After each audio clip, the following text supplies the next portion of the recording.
Hello and welcome to day 3 of 10 at the World Para-Athletics Championships at London Stadium.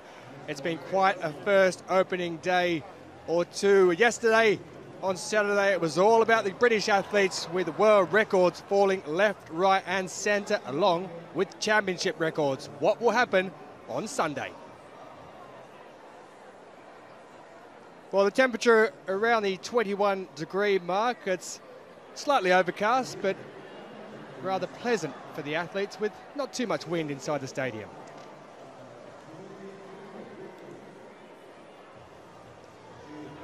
Well, the first event of the morning will be the men's T11 long jump.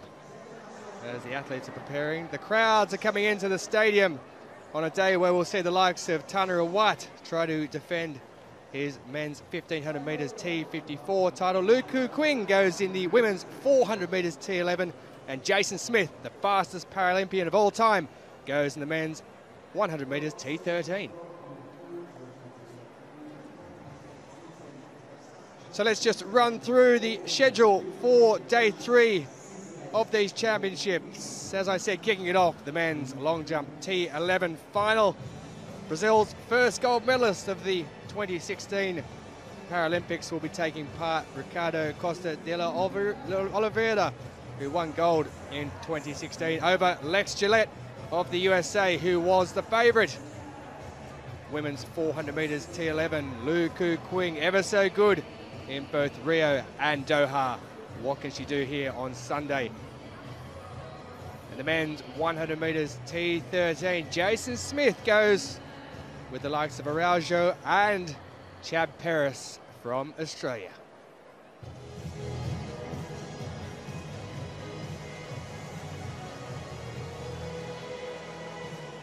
Well, let's have a little look, shall we, at the men's long jump T11. Let's just remind ourselves also that their guides in the stand give it a little clap and help them out, because obviously it is the worst of the visual impairments. There they are, Ricardo Costa de la Oliveira and Lex Gillette will be the two favourites for this competition.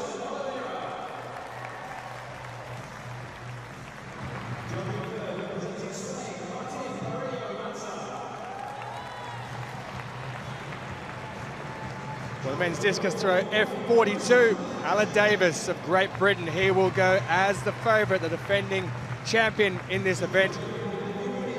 Also the European champion from last year. Silver from the Commonwealth Games in 2014. He also won gold in the shot put in Rio.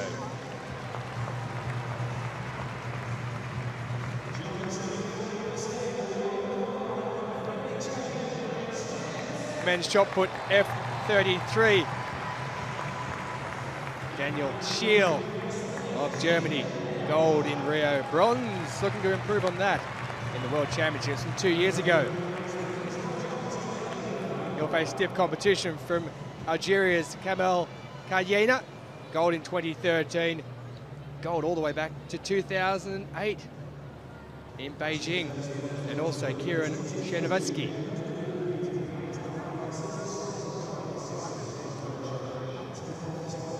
Something I'm certainly looking forward to, the women's javelin throw F54. Hania Ada of Tunisia. Championship record back in 2015. And Li Wan Yang from China.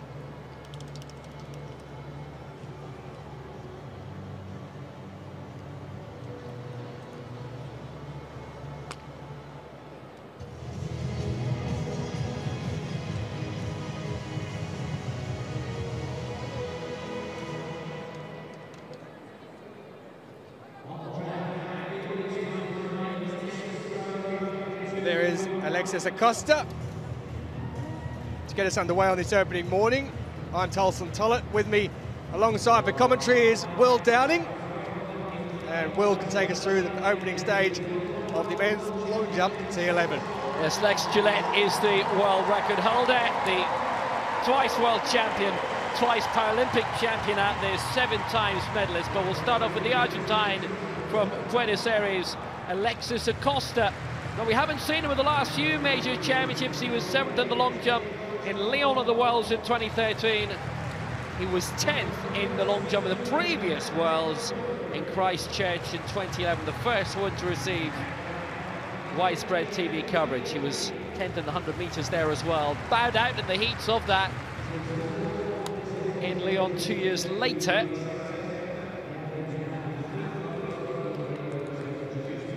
But the crowd being reminded at the moment that for an event like this over in the back straight of the track, that while the jumpers are coming down the runway, that there has to be silence.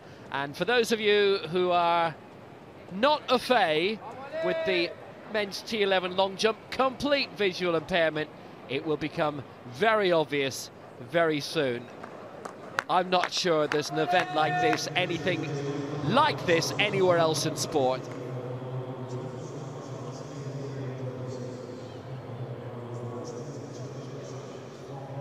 The guides' work in this, absolutely paramount.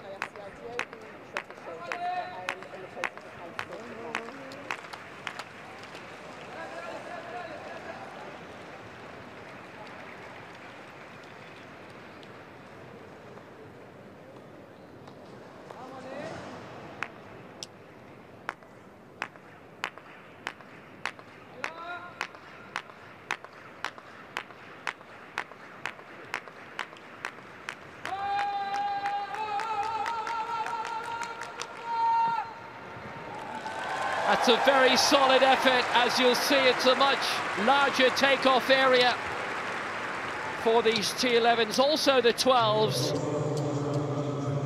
And it's from the final impact on that chalk outline to the first impact in the sand. Got that absolutely right. And if they happen to take off before the launch area, then they'll simply measure from the start of the chalk all the way to the first impact in the sand.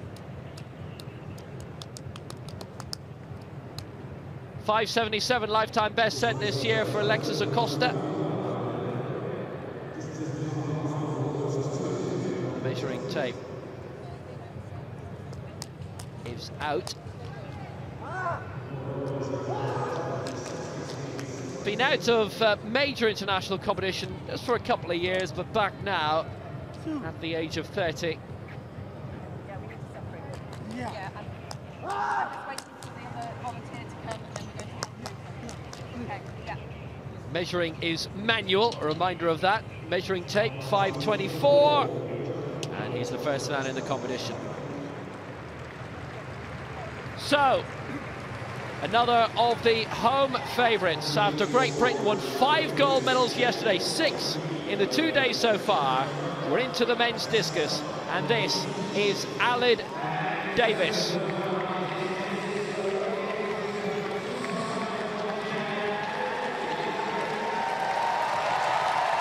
Twice Paralympic champion, once in this discus, once in the shot.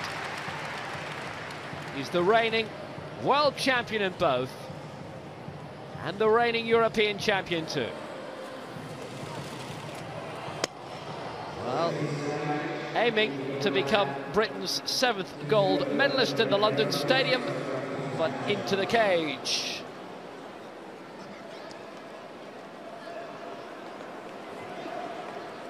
Costa d'Oliveira, the Paralympic champion. His sister, Sylvania, also Paralympic champion in this event. That is cracking. Nice somersault to add. Sixes all the way for that. Great history when both Ricardo and Sylvania won golds at the same Paralympic Games in the same event, T11 long jump. We've already seen him in the heat of the 100 metres. He went out in that, but he is definitely a much better long jumper than he is a sprinter, based in Sao Caetano.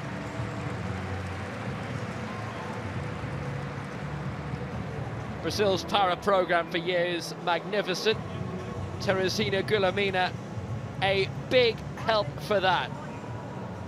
I remember being in Brazil at the start of last year for one of the test events, and the main football magazine there, main sports magazine, had her in the front cover. And this was 9 months before the Paralympic Games.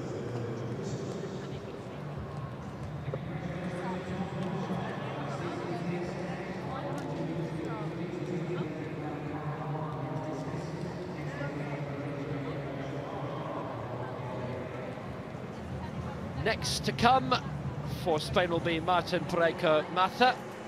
Here's the lead for Ricardo Costa Oliveira, 5:94.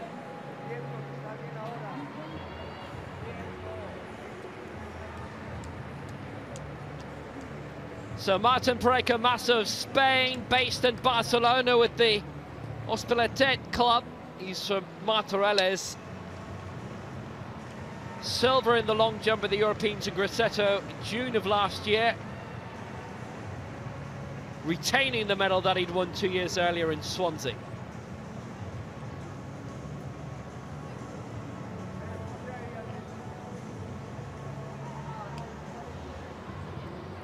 You're allowed 2 guides in this, one at the start to straighten things up and one to do the clapping or shouting, whatever is comfortable for the athlete. But it means in that part of the stadium, we need silence. And this is why.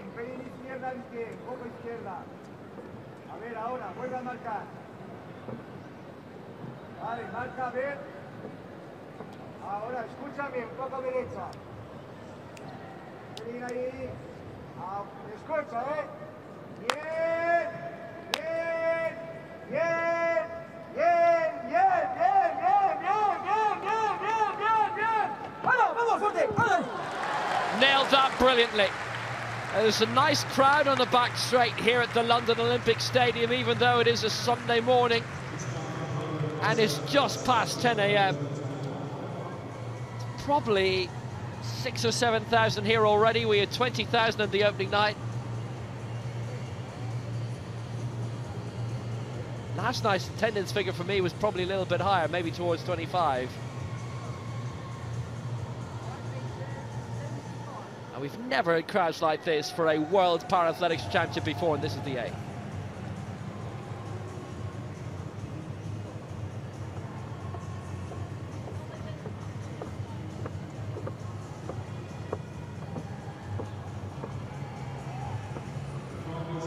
Goes into second place, 5 meters 75.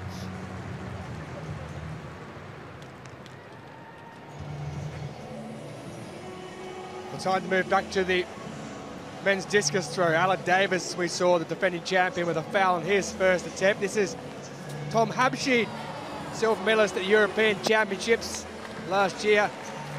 Bronze in the shot put at the Rio Paralympics. He was 4th in this event back in 2015. The man from Luxembourg. A personal best of 45.80. Well over the 40-metre mark, 42.53. So Habschied in first place.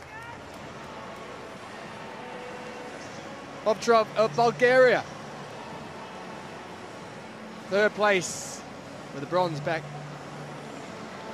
in 2015, just 1 place ahead of the man who's just thrown. Habschied leads the way, and he will still lead the way because that there is around the 38-metre mark. His best is 42.31. Alan Davies holds the championship record and the world record, and that championship record is up near the 50-metre mark, with the world record set in Grosseto last year at 54.14.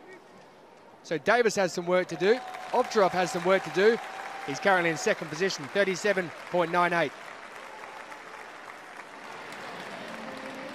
Back to Alan Davies again. We're into round 2. Al-Jabouri and Davies with no throws in the first round. Walid Ashtiba of Libya does not start. Davies only needs a 40-metre throw to go into second place. I think that's a 40-metre throw. I think that's much better than it. That's the lead. Beyond 50, That might just be to throw the winds in for him.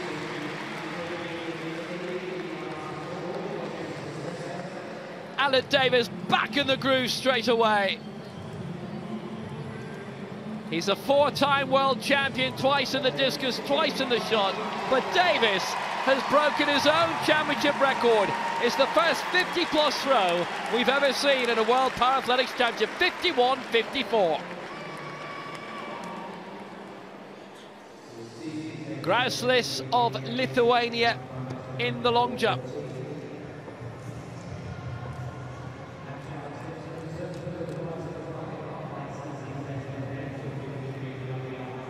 World record is 6:73. His lifetime best 7:24, but that was in an IAAF event. So not under IPC rules. Jason Smith has been in the same position in the 100 meters. His faster times have actually come in IAAF events, able-bodied athletics.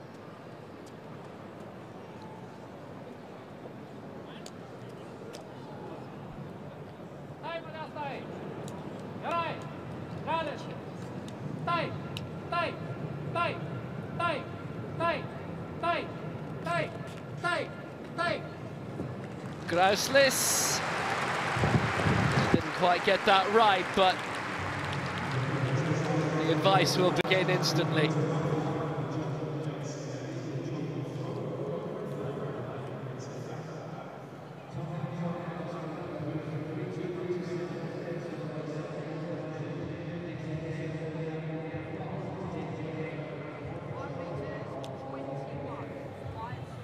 Well, he's gone well beyond 6:73 this season.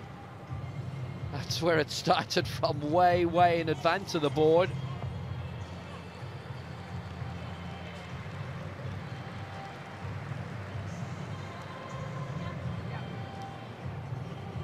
.5:21, modest from Modestus. He's fifth. Tom Habscheid, round 2 of the discus. Represents Luxembourg, but they've got a very small program there, so the Belgian team look after him usually. And that's a solid one beyond 40. 42.53 in the opening round. That'll be an improvement on it, surely.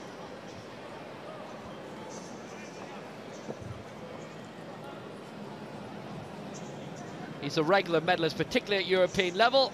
42.97. He stays second.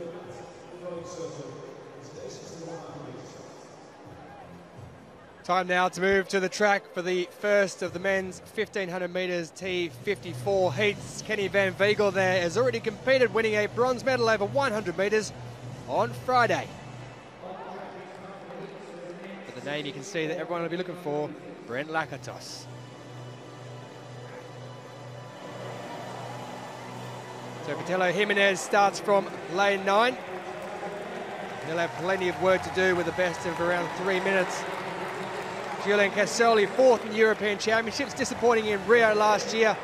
Ebert Blichfeld of Denmark, 8th in the Euros in 2016. Sherwood Tanami, a lifetime best this year. There he is, Brent Lakatos, based in Loughborough in the UK. Gold, silver and bronze over 100, 400 and 800 respectively in Rio. Al-Hassani Balde, he needs no introduction. 8th though in Rio. Brian Seaman, teaching assistant at the University of Illinois in Champaign. Stronger over the shorter distances. And Saichen Kongen, bronze in 2015 in this event. Kenny Van Veegel, as I said, he already raced here. Bronze over 100 metres on Friday. Marcel Hug holds the championship record set in Lyon back in 2013. The first 3 go through, with the fastest loser also qualifying for the final. Brent Lakatos with a world record set just last month in Knotville. 2:51.84 was that mark.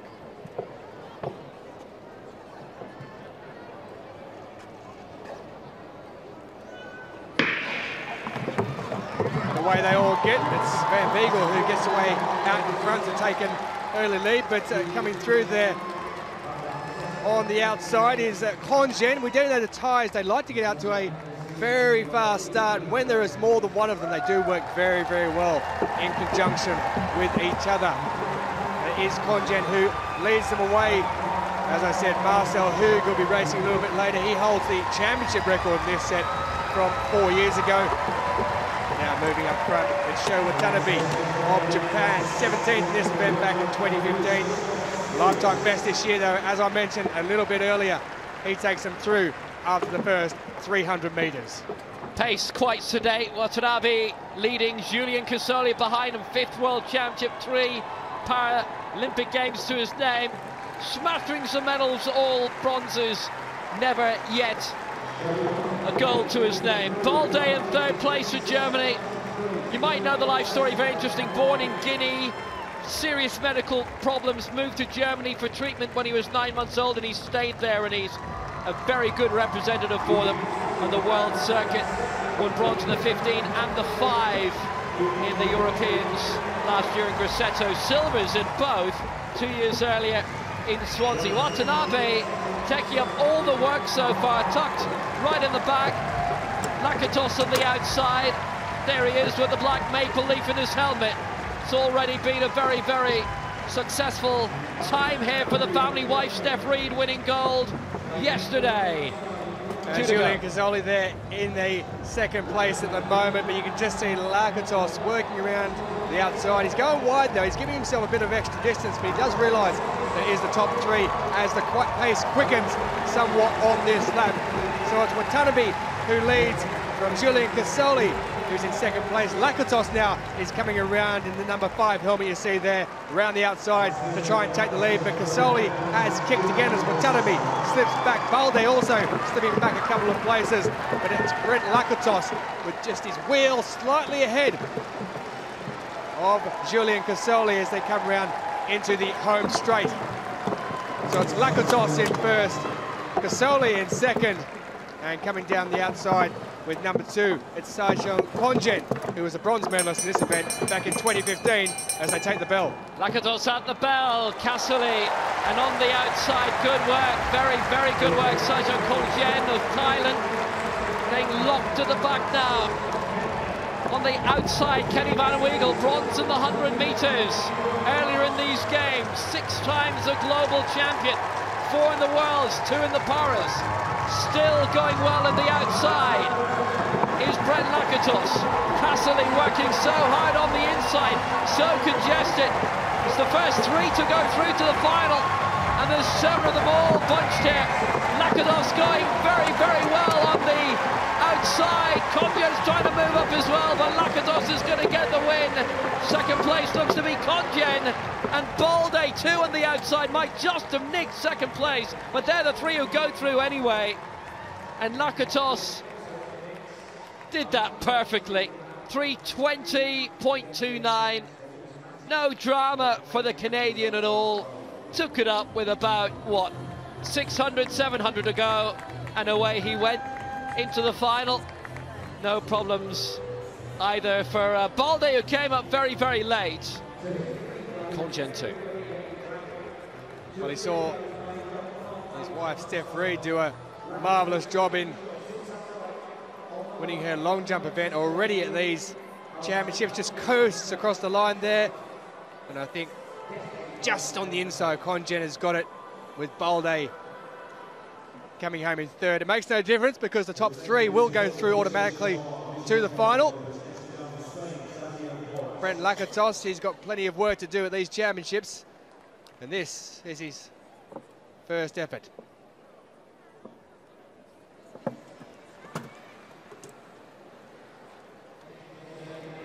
Back to the F42 men's discus. Dechko Ovcharov, his 3rd throw. There's only 5 starters in this now due to DNS. The leg amputee categories. That's knocking around 40 metres.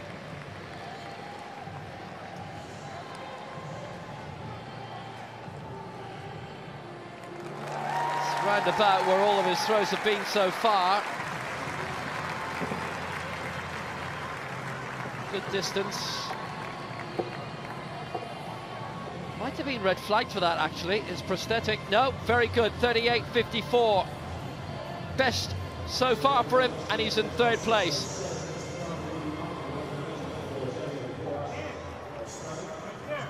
So back to the T11 long jump. Silence needed for this. There's Lex Gillette. Silver at the Paralympics last year. Looks to improve on that at the Worlds. That's well over 5 metres. A lifetime best of 6.73.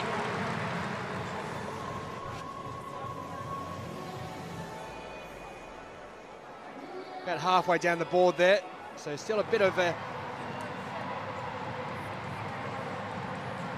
work to be done, but it does take a manual measurement this.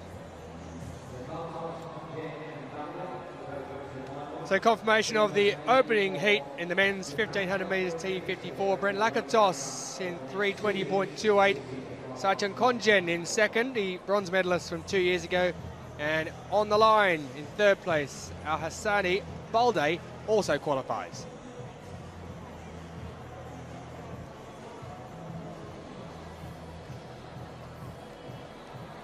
Crowd building, looking good this Sunday morning in London.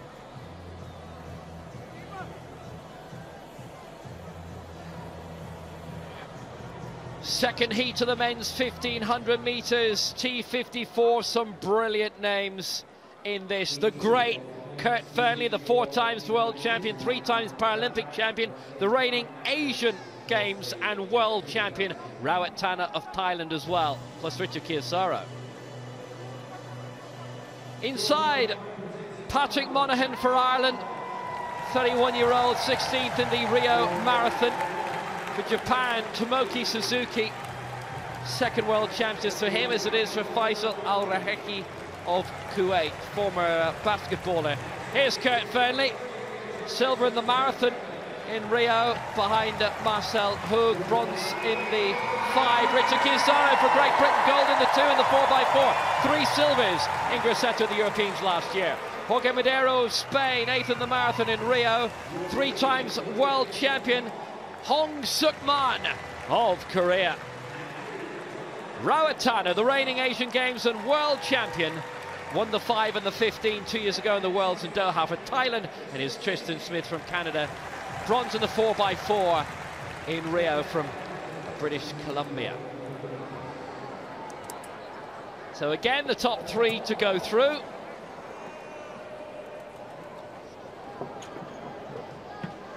Fearnley, real warrior. Kiosaro, big home favourite. And Hong, like Fearnley, with 3 Paralympic titles to his name. Fearnley, a 4 times world champion. Hong Suk-man still awaiting his first world gold. Monaghan keeping in position on the inside from Naas in Kildare near Dublin. His father was a noted referee back in the noughties, took charge of an All-Ireland final. Commentated on it, as it happens. Fearnley keeping out of trouble, but tucked in nicely at the moment. Kiosaro getting big cheers around the stadium. British singlet very similar to that of Thailand's. And Rawat Tana. Kiosaro bringing them round for the moment. Wasn't picked for London 2012. They felt he wasn't medal material, and then he won 5 of them in Grosseto at last year's Europeans. He leads out Tana, 3 to go. And the British crowd certainly getting behind their athletes, as they have in all of these events so far at these championships. Kiosaro, European champion over 200 metres, out in front at the present time.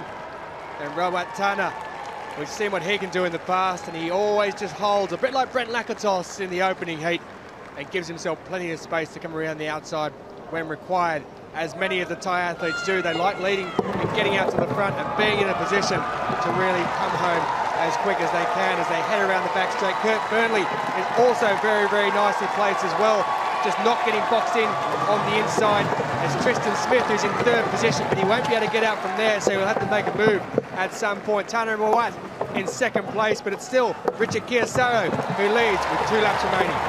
Kiosaro leading them out. Rawat Tana in 2nd place. Just behind him is Fearnley. Tristan Smith going very well in the inside for Canada. Hong Suk-man, who's been here, won it before, finding himself way out of the back, so he has to make a move very quickly. Tucked into the back. Suzuki of Japan, Araheki of Kuwait, Monaghan of Ireland. It's still Kiyosaro and Tana. Fairly a little bit behind, slight gap between the top two and the rest. Slight, but Fairley is marking them very well. It's the top three, remember, who go through. Kiyosaro, he's done a huge amount of work. Now allowing Tana in alongside, accelerating a little bit. Fairley's in third place. Still trapped inside is Smith. It's Tana, it's Kiyosaro, it's Fairley, here's the bell. And Tana takes the lead, as he likes to do on that last lap. Kiyosaro, though, hope he hasn't burned himself out with that effort early on. Kurt Burnley in third place as they move around for the final time into the back straight. So we have Tana, Kiyosaro and Burnley as they work their way around with about 250 metres to go. It remains in that order. But coming around also, Jorge Madeira struggling at the back there. He's being dropped off. So we now have around 4 or 5 who have a chance as we come round with around 150 to go. It's Rawat Tana, the defending 1,500 and 5,000 metres champion, who just stretches out in front and takes the lead. But Kiyosaro is coming back at him. Kurt Burnley looking to hold on for third place, and he looks like he's going to do it there. So it is Tana who just takes it on the line from Kiyosaro and Kurt Burnley, who comes home in third position. But it stayed as it was for most of that race with those positions. Rawat Tana, we've seen him do it ever so well before. He just gets himself into a very good position and holds on and does enough for what he has to do to get through to the final. Yeah, it was very impressive work by Kiyosaro. To be honest with you, as he stayed in position all the way around, Rawat Tana has been given it marginally, 3:11.06. Tana took it up with around 600 to go. The stadium's gone very quiet because of the long jump, by the way. But Kiyosaro, very professionally done, you have to say, and Fearnley just put himself into a position in third place where he wasn't going to be overtaken. The rest are going to have to wait. Tristan Smith just lost momentum as the race went on. He'd been fourth for a lot of it. No one was going to overtake Fearnley there, and Tana winning by the width of a tire tube. They're the three who go through, and no real drama for any of them. Davies a little bit, locking himself into second.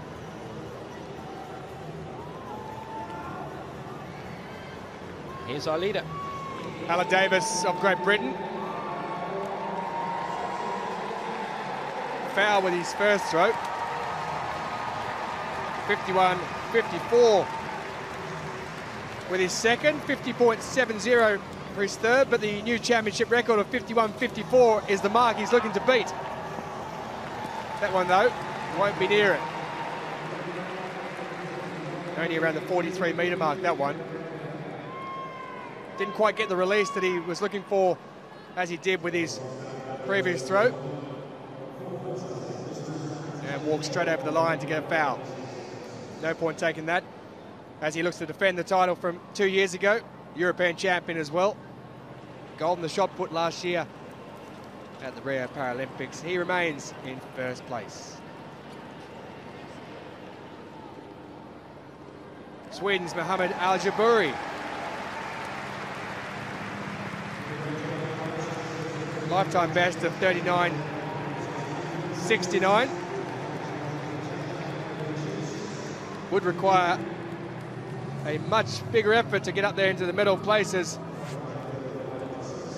34.37 is best so far, so he remains fifth of the 5 competitors in this men's discus throw F42.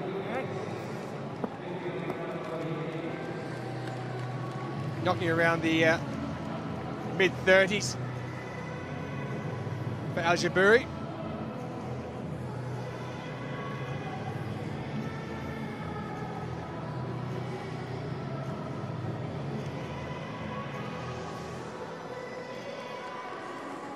.34.07, so he remains in 5th position.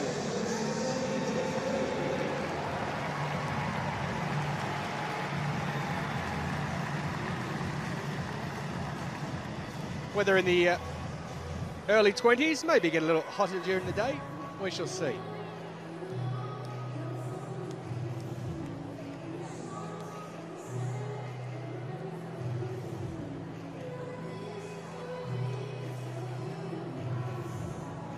Time now for the third and final heat in the men's 1500 metres T54. Marcel Hug, who needs no introduction, going from lane 7.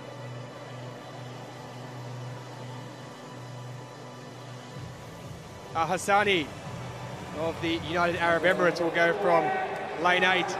Inside him, there will be Marcel Hug, the championship record holder from 4 years ago.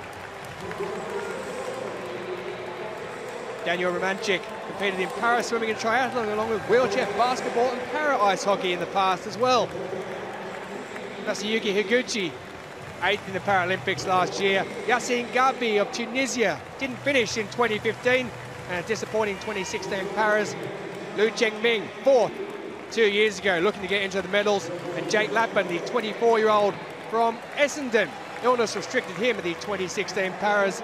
And Alexandre Dupont of Canada, Commonwealth Games 2014 bronze medalist and 13th back in 2015. Brent Lakatos already won the first heat in this, holds the world record set just last month in Knoxville. Will take something to beat that in those championships, but stranger things have happened.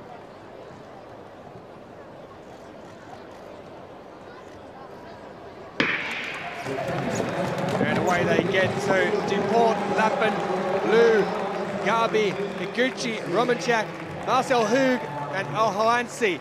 And getting out to an early lead, it's the Chinese athlete Lu Chengming who takes up an early advantage. Marcel Hug, the silver bullet, looking to improve on what for him was a disappointing 2015 championships. Not so bad in the Paralympics in the year just gone. Marcel Hug, who won the 800 metres and the marathon gold in Rio. And he'll be looking to improve as we go through this competition. But at present, as they go around to finish the first 300 metres, it's Lu Chengming of China who leads them out. Yeah, by winning the 800 and the marathon in Rio, it was Marcel Hug's first ever Paralympic titles. Lu bringing them away, the man who has 2 Paralympic crowns and 4 world titles to his name. Hug neatly tucked in just on his outside. No real dramas for either of them so far. On the inside, Alexandre Dupont of Canada. We've seen his wife Ilana already in action on this London track during London 2017. But they're sedately going around. Higuchi behind them. And Al-Hazani of the United Arab Emirates tucked behind the top 3, right at the back. Daniel Romanchuk of the US, mainly marking everybody at the moment, but he's never generally had major successes at global championships. But it's still Lu leading them out, but Marcel Hug never far away. 2 to go. And I think Lu will quite like this. The man who's at the last 2 Paras has been part of the 4x400 China winning gold medal relay teams, because if it stayed at that pace, he'd have a nice little 400 to finish with. But they picked it up a little bit at the moment. Marcel Hug there just coming around to take the wheel, the back wheel that is, of Lu Chengming. But on the inside there, Alexandre Dupont, he wouldn't want to get himself caught in there because it will be very difficult to get out. But it remains those 3 as we go around with around 200 metres remaining on this lap. Lu Chengming leads, Marcel Hug with Alexandre Dupont in there as well, but they're all quite neatly packaged in at the moment. There's no real people who are falling off the back, and the pace all of a sudden quickens with Marcel Hug there dropping back into 3rd place, and they come round with Lu Chengming and Alexandre Dupont, and around the outside there it's Yassine Gabi, who didn't finish back in 2015. He's in 3rd place. Yeah, major movement coming, really interesting. Alazani's made a big move as well in his first major championship by the looks of it. Lu bringing them out. Hug tucked up nicely in 2nd place. Very, very strong movement from them all. And Yassine Gabi of Tunisia in 3rd position right now. Jake Lappin is up into 4th, who was eliminated in the opening round of all the events he entered in Rio. But he's improving. He was ill during that time as well, very important to report. But leading them home into the closing straight. It's Lu Chengming for China, not for long. Here comes Marcel Hug. He's bossing it at the right time. Gabi's going to make it as well. And Lappin, I think, is going to come into 3rd place. He's done it. He has done it. Lu controlling the race for so long. and then he gets wiped out down into fourth, and there's only one fastest loser across the three heats, Marcel Hug. How about that for experience? 3:12.9. Sort of race that he could win in his sleep, in truth. And Lou must feel very annoyed that, having led for a long time and leading with about 70 to go, that suddenly he'd be overtaken left, right and centre. Garby getting up there, and Jake Lappin also. Well, Liu Qingming, I said when the pace was a little bit slow around the 800-900 metre mark that he'd be happy because he would have to come home with that 400 metre pace, but he just drops off, doesn't he, the last 50 or 60 metres. A great effort from Lappin. Takes him over with around 20 metres to go, holds his form. And it looks as though Lou may have even been beaten for fourth place. He might have even finished in fifth, which would certainly mean that he's gone. That's exactly what's happened as well. Higuchi's been given fourth place by 200. It's not the front of the tyre, by the way. It's the middle of the wheel. That's that the centre is on. The timing centre is on. So Hug, Garby, Lappin, the three to qualify for the final automatically. Higuchi in fourth, Lou in fifth, Romanchuk sixth. But how about that for dominating a race in the final 80 metres from Marcel Hug?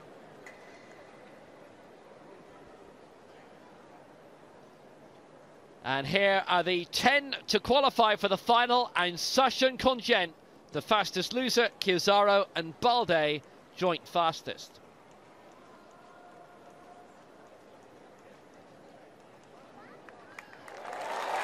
Well, let's go back to the field events in the final round of the men's F42 discus.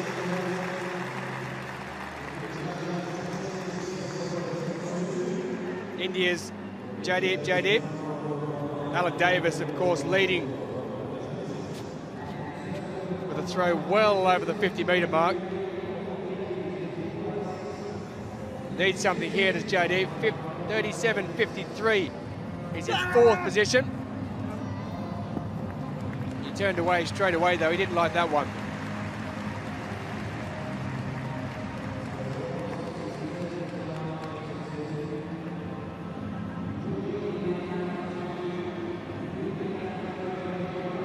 So no throw there. Back to the T11 long jump. Kacheyev, round two for the Ukrainian, in third position.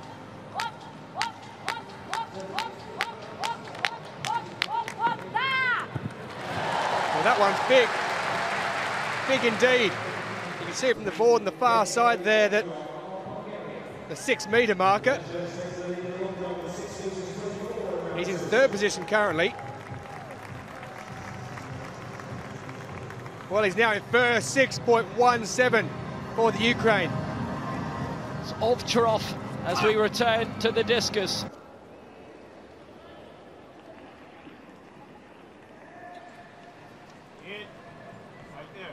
Lex Gillette with his second attempt. 6.07 with his first, a lifetime best of 6.73. The man who took silver last year in Rio. That's up around the 6-metre mark on the far side there. Of course, a bigger ball for these athletes, and measured from where they jump on that big board. 6.24, an improvement of 17 centimetres for Lex Gillette in first position for the American. So Tom Hampshire in the throwing circle. It's around 45 metres, but that's okay. It's history for Luxembourg. Their first ever World Para-Athletics medal. Great throwing from Hampshire.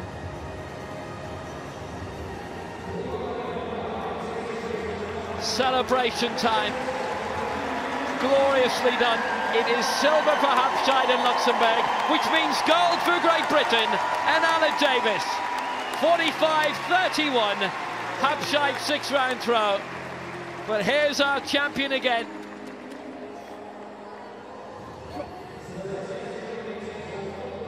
world champion for the 5th time, his 3rd consecutive discus world gold. Davies, this is his lap of honour. Not quite a crowning glory, doesn't matter. Gold is heading around the Welshman's neck again. 7th heaven for Great Britain, the host nation's 7th gold of London 2017.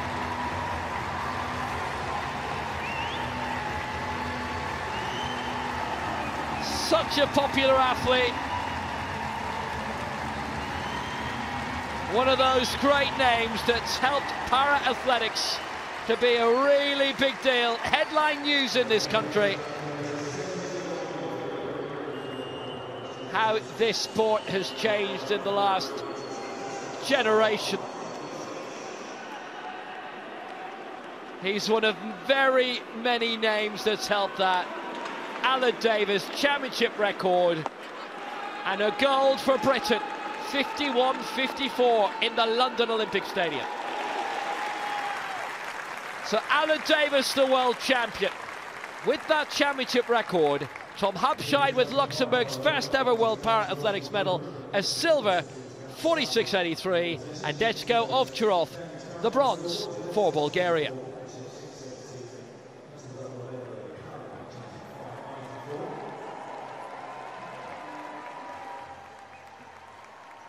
Third round for the Argentine Alexis Acosta in the men's long jump T11. 6th position at the moment for Acosta.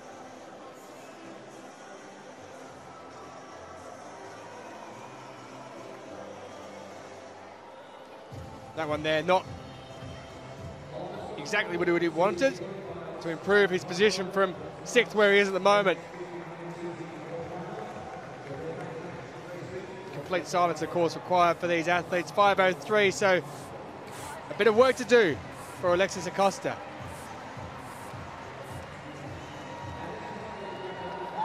Here's the man, though, who won the first gold for the Brazilians at the Paralympics last year.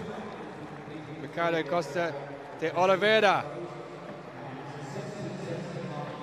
Won with his final jump over a man we saw a few moments ago, Lex Gillette. 6:52 it was on that occasion. Gillette still holds the world record, though, at 6:73.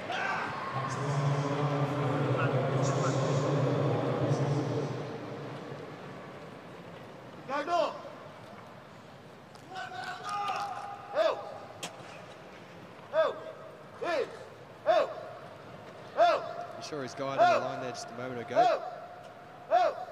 He'll give him the clap.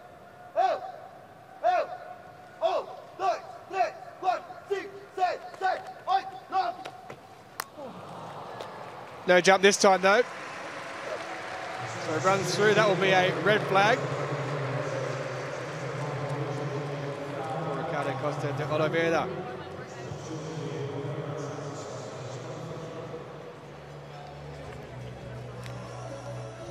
So into the women's 400 metres T11, complete visual impairment.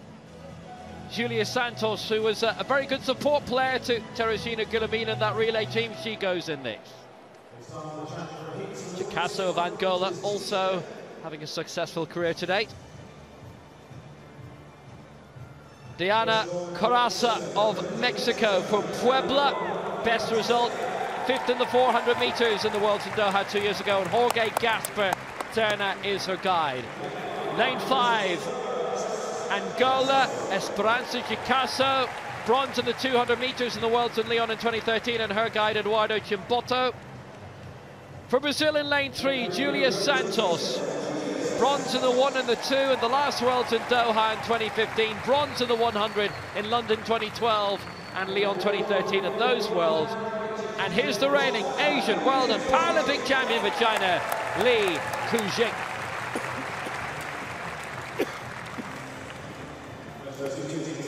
Just the winner to go through in this 400 metres, plus the next 2 fastest losers. 2 heats.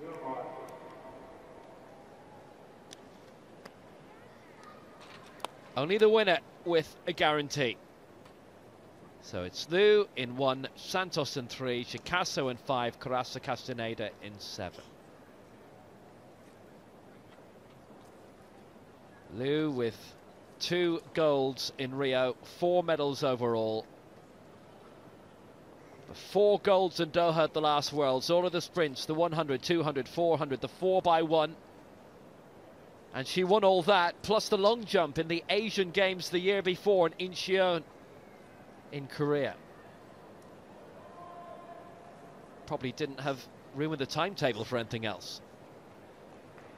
Liu, Santos, Chicasso, Carassa. Away we go. Liu, very good start, and also Santos in lane 3. Chicasso, successful athlete in previous World Championships. She was eliminated early in the past 2 Paralympic Games though. Liu starting very, very well, and Santos probably even better out of lane 3. Carassa beginning to struggle a little bit on the outside. Solid start by Julia Santos, but Liu Kujing has got this habit of reeling people in the final third of each race. It's Liu on the inside, Santos just on her outside for Brazil. They'll straighten up. Liu will be in front ahead of Santos with Carassa in 3rd. Closing straight, Liu looking very, very solid. What great rhythm between her and her guide, Zhu Donglin. And Carassa's coming brilliantly up into 2nd place. Might even nick it at the end. Guide's done a great job. Victory for Liu. Carassa in 2nd. Santos died at the end in 3rd. And Chicasso will be in 4th place. 58.27. Not bad for a Sunday morning. But Carassa Castaneda came very well from Mexico. Right towards the end, it's been rounded down by 200s officially. 58.25. Carassa very, very impressive towards the end there. It's the next 2 fastest who'll go through, so the door is still open for Julia Santos. And this is where Carassa began to come back in. Little glances across from her guide, Jorge Gasper Serna, advising her that it was there. Santos tying up. And as for Liu, no drama. Nothing to report here. Just a win and a solid time. Carassa had the momentum there, a 410-metre race. She might just have won it. Best of luck finding one, though. Liu Kujing, very smooth. Just look at the synchronicity between herself and her guide. Yeah, she struggled though in the last 20 or 30 metres, didn't she? You could see the guy having to really pull her along a little bit, and then has to release before she goes across the line. But Carassa on the outside, he caught it right. It may well have been a win for her if it was a little bit longer. Liu wins it, 58.25. PBs for Carassa Castaneda in 2nd, and Julia Santos in 3rd for Brazil.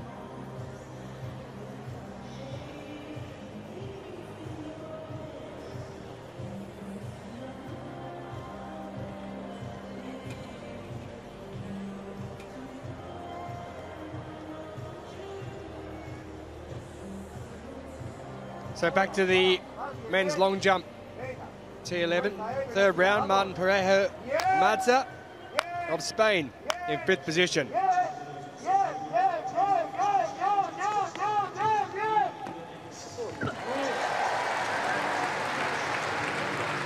Just short of the board there. So perhaps not getting his run up as well as he would have liked to. You can see the guide there just in front of him, giving him the call where to go to and when to jump. Still some work to do though.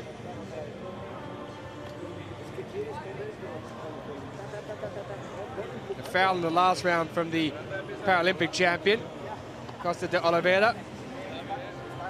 Lex Gillette also in this competition. Ran the T11 100 metres final last night as well, which he finished 4th in. As we wait on Martin Parejo Madza's length, which is 5.46, doesn't improve on 5.75. He remains 5th as we move to Ruslan Kachiev, who's 2nd with his 3rd attempt, the Ukraine.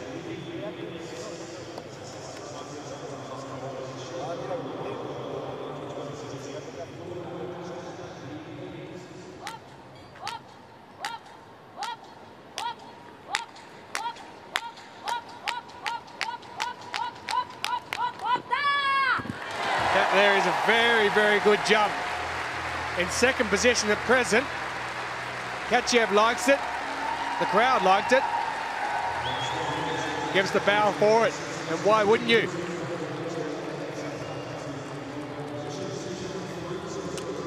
Super takeoff, super leap. And brilliant landing as well, dropping forward. Like those sunglasses.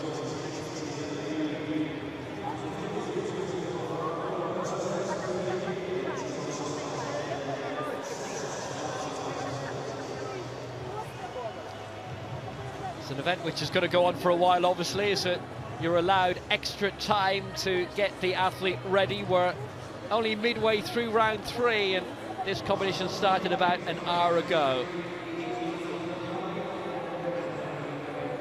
There is the distance, 6:06, so it doesn't improve on his second round attempt, but he's in second position.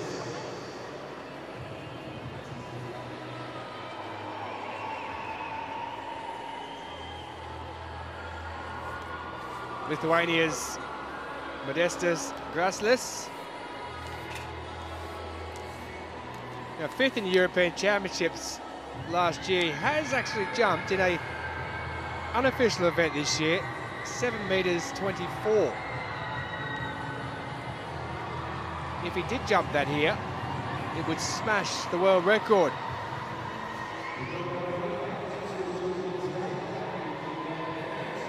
Question is, what can he come up with?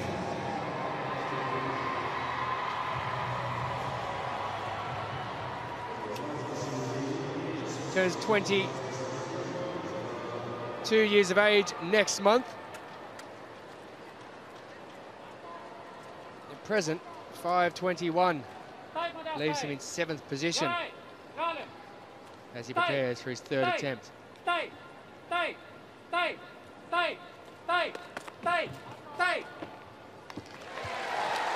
You saw there he slightly went off the track. He has to listen for his guide's call. No problems in the end, though. From left to right, as you looked at it, he moved back in, off the board.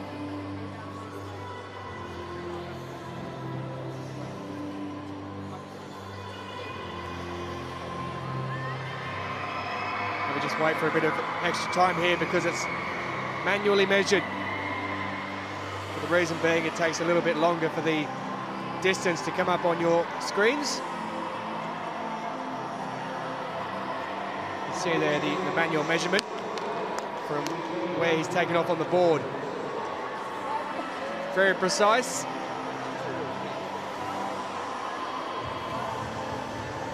A few issues with measurements on day 2, so we like to avoid them on day 3 as is happening at the moment.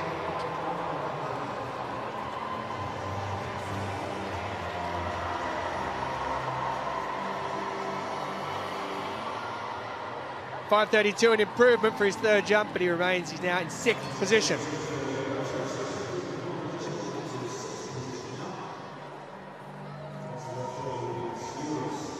The second heat of the women's 400 metres T11, Lu Kuxing with the win for China in the opening one. And a lady who's already done plenty of work in these championships, Joanna Majura, goes from lane 5.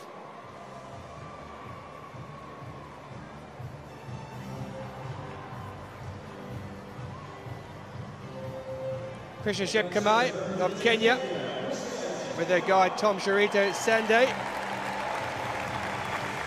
She'll have her work cut out with the best of 1:11.30. Now Shambua competed yesterday in the 1500 metres and 200 metres. Nihal Stavicki, her guide, didn't get out of the heat in Rio, so she's looking to improve in this championship. Laha Ishitili, a 19-year-old who started competing back in 2010. And bronze in the 100 in the Commonwealth Games in 2014. She goes with Sydney Kamaruma in lane 3. And Baphilia Buya doesn't start.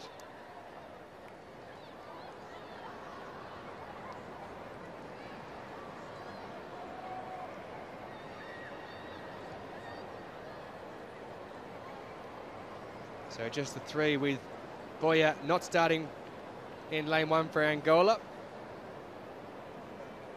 T11, the worst of the visual impairments, and they must run with a guide.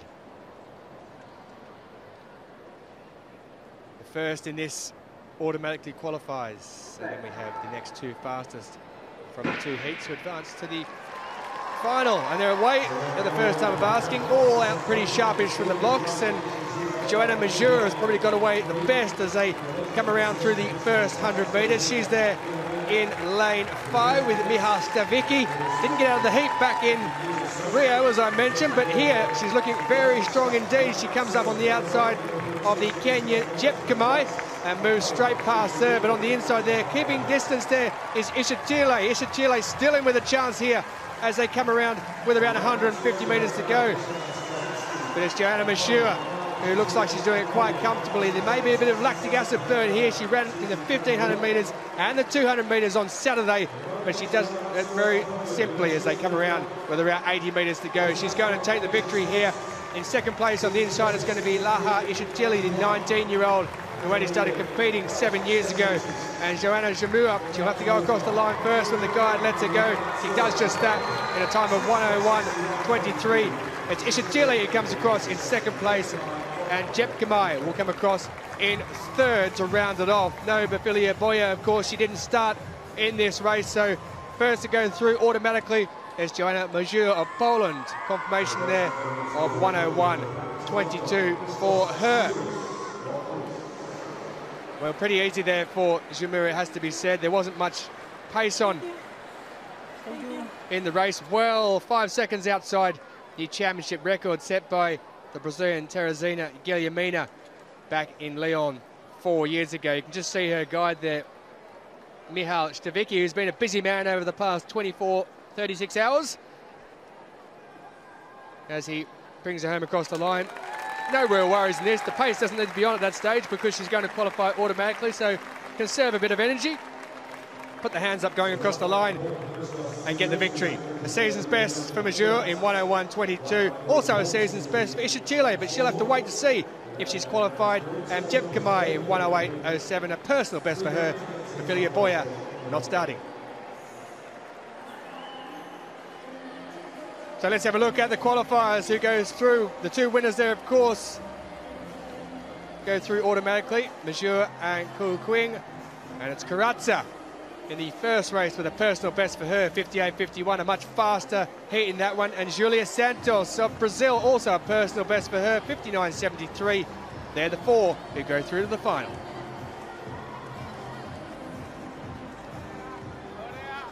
Back then to the long jump, Christos Sourias. He's been creative, hasn't he? The Greek with his blindfold. This is round 3, men's T11. Went early. He's currently on place, 2 no jumps earlier, but this will count. He didn't stray out. Oh, he was very lucky, you know, because if he'd launched just to the right of the runway, then that would have been a no jump. But that will be registered, and it'll put him into 8th place, and he will be allowed 3 last go. I think it might have been Lex Gillette back in 2015 in Doha, who almost hit the boardings on the far side that provide the measurement. Could have been very nasty indeed, and that one there for Souris could have also been very nasty. He landed on the tarmac, Gillette, didn't he, in one of those? But he's okay, 395. He is now 8th, so he will have those 3 final attempts. And here is the aforementioned Lex Gillette. He's our leader. 6 meters 24 in the second round. Ready? The reigning world champion. Right there. Silver behind Ricardo Costa de Oliveira in the paras, but he is a double Paralympic champion, double world champion in this.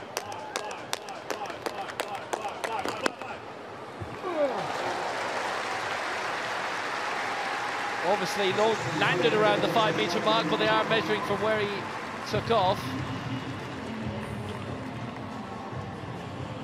Took off just on the line, so should be okay, just ahead of the chalk.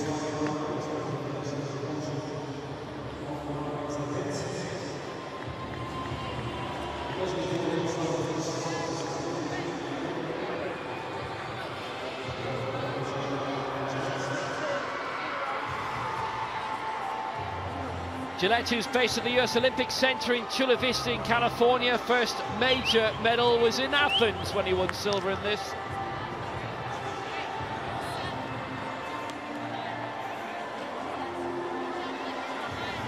Centimeters ahead of Katishev.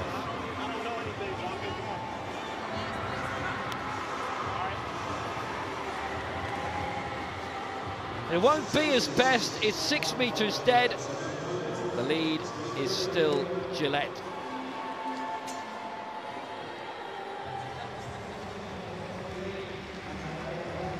Got action in the men's F33 shot, and this is Daniel Schall, the former international footballer for East Germany, up until the wall came down, and that was able-bodied football. He was played at under-21 European Football Championship. He's the Paralympic and European champion. Hugely successful in the past 12 months. Daniel Schall. You and me met him at the shopping centre the other day, by the way. Indeed. This man here, we haven't met him yet, but he's in 4th position. Xavier Portas of Spain, 5.90 so far. His 3rd attempt, the season best. Can he go further?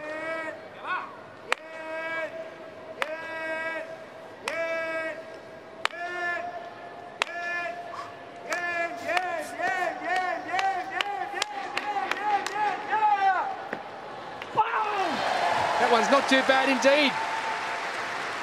I said, can he go further? I think he has. Lifetime best of 6.16. Judges there a little bit concerned on the side there. They thought they were going to get their legs taken, but he straightens up and hits the board nicely. Lands in the pit. And this should see an improvement.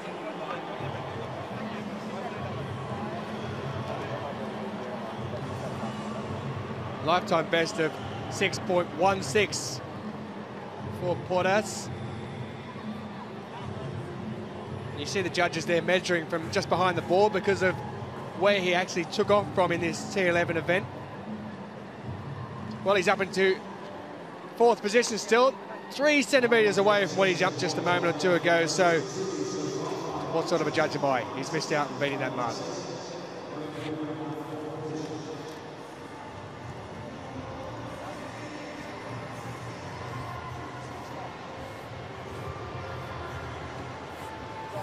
So Porras back there. A bit of extra time taken for the athletes in this event as we pan around the London Stadium here where the Olympics and Paralympics were held back in 2012, and what a time that was.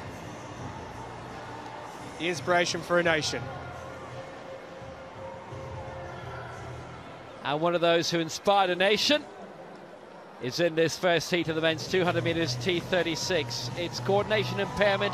It's the 3rd strongest in the rankings in terms of physical ability. That's Graham Ballard, to whom we refer, the world Paralympic champion in this as well, Mohamed Bouzi.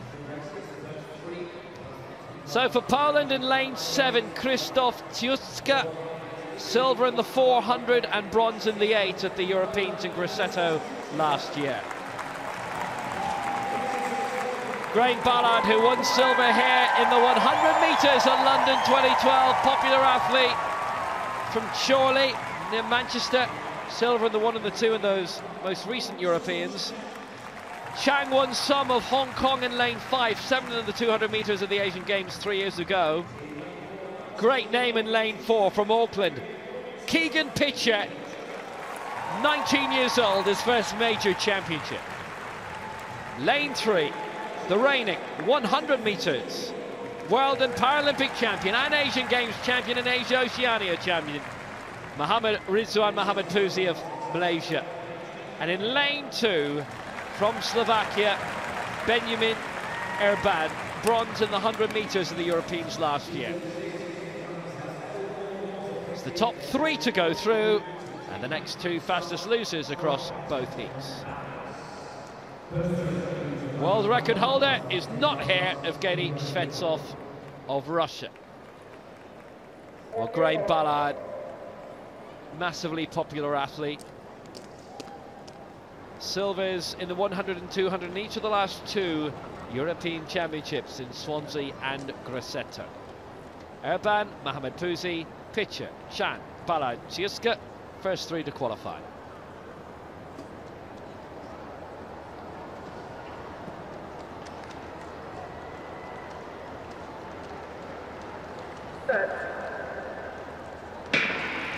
Away we go, Ciuska left of the blocks a little bit, here goes Graham Ballard, fabulously away. Chan not doing too badly, Pitcher moving up, Ciuska recovering, but Graham Ballard's in a great position in what must be one of his most favourite sporting venues in the world. It's Ballard leading, Pitcher fighting back for New Zealand, and Ciuska fighting back for Poland. It's Ciuska, it's Ballard, and it should be Mohamed Pouzy, the world and Paralympic champion, in ahead of Pitcher. Good race, 24.84, quite fast. It's around half a second outside the world record. Ballard in the lead and in control for probably 80% of that, but Ciuska on the inside. Lifetime best as well, 24.84.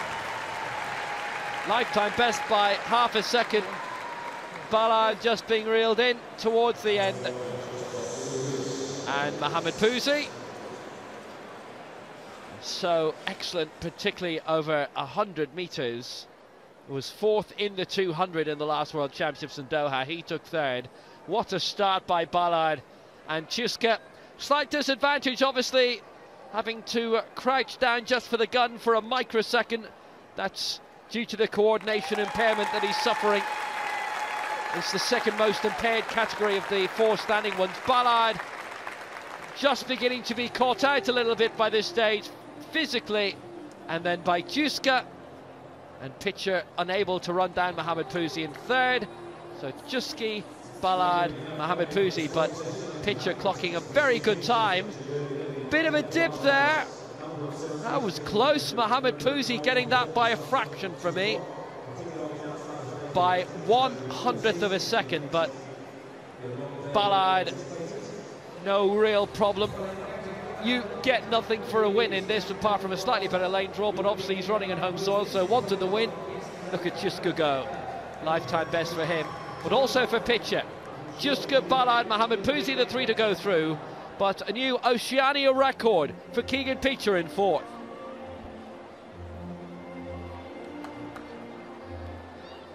Back to the men's long jump T11. Christos Souris, we saw him almost miss the pit a moment or 2 ago. What can he do with this one? Right in the middle, no doubt whatsoever about that one. Lifetime best, season best, 5:55.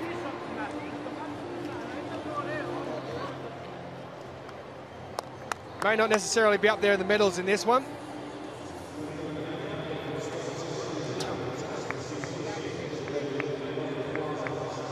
Given the lengths of some of the other jumpers in this T11 category.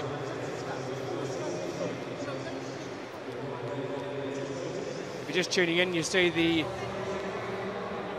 guy with the assistant top on there who was down near the takeoff blocks. They clap their hands, they have their own rhythm, and they work out where the athlete will jump from, and it's measured from that point, as you can see there, whether it be on the board or before the board. That's where it's measured from in T11.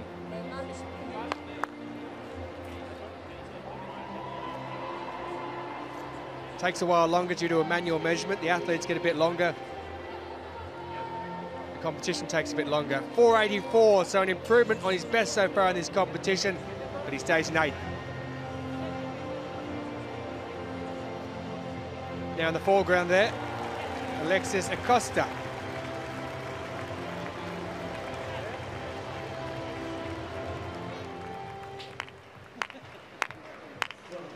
Into position, ready to go. He's in 7th, so 1 position ahead of the man we just saw in Souris. Off the Greek goes.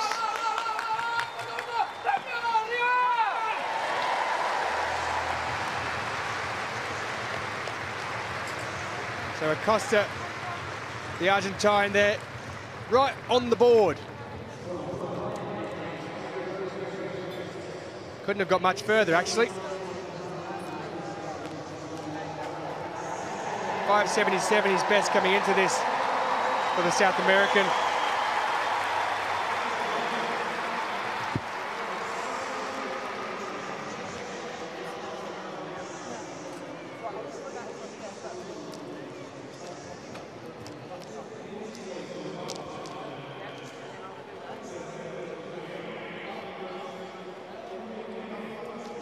Comes from Cochilo. That's the 30-year-old. Lives in Buenos Aires, though. You'll notice as well. Yeah, you'll notice as well, by the way, that both pits are in use because there's another long jump competition starting as well for T20 shortly. So there's some practice jumps going there.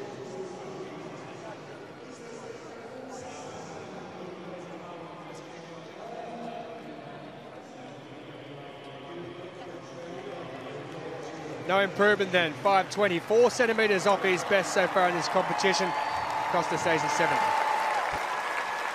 F33 shot. Capocchio for Italy. 2 no throws already. But that will count.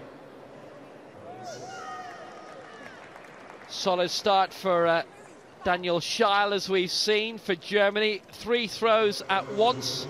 12 in this, then the top 8 continue on. 9 meters 60. Capocchio's in 3rd.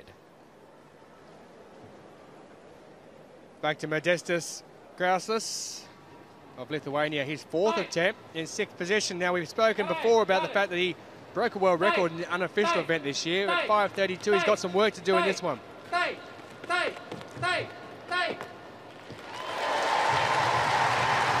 bad indeed. Slightly better, perhaps, for the Lithuanian.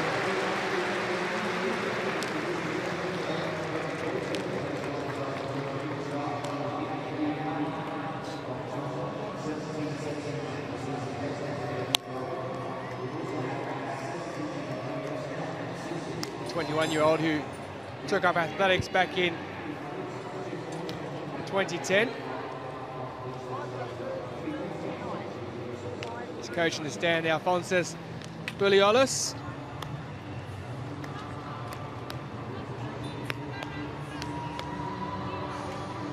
Finished 5th in the Rio Paralympics last year with a jump of 5.48 on that occasion.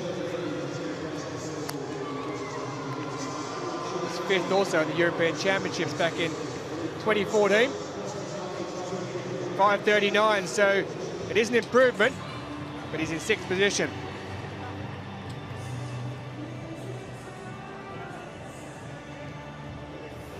Well, the second heat of the men's 200 metres T36, and another home favourite. We had Graham Ballard in the last one. This one, it's Paul Blake, gold medalist in Rio last year over 400 metres, and he'll be up against James Turner, who beat him over 800 metres in Rio last year.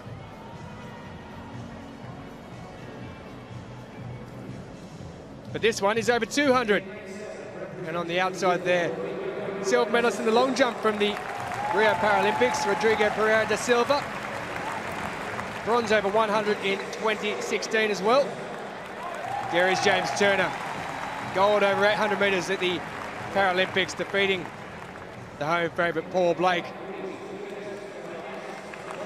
Rotonto Terdius of Greece. He'll go from lane 5. Hong Kong's Yoon Ka Kin. A season best of 31.40 for him, but on the inside of him, it's Paul Blake. He's also the 800 metres title holder. He's racing here, though, over 100, 200 and 400. Roman Pavlik, 2012 gold medalist here in London, 2015 silver medalist in Doha for the man from Ukraine.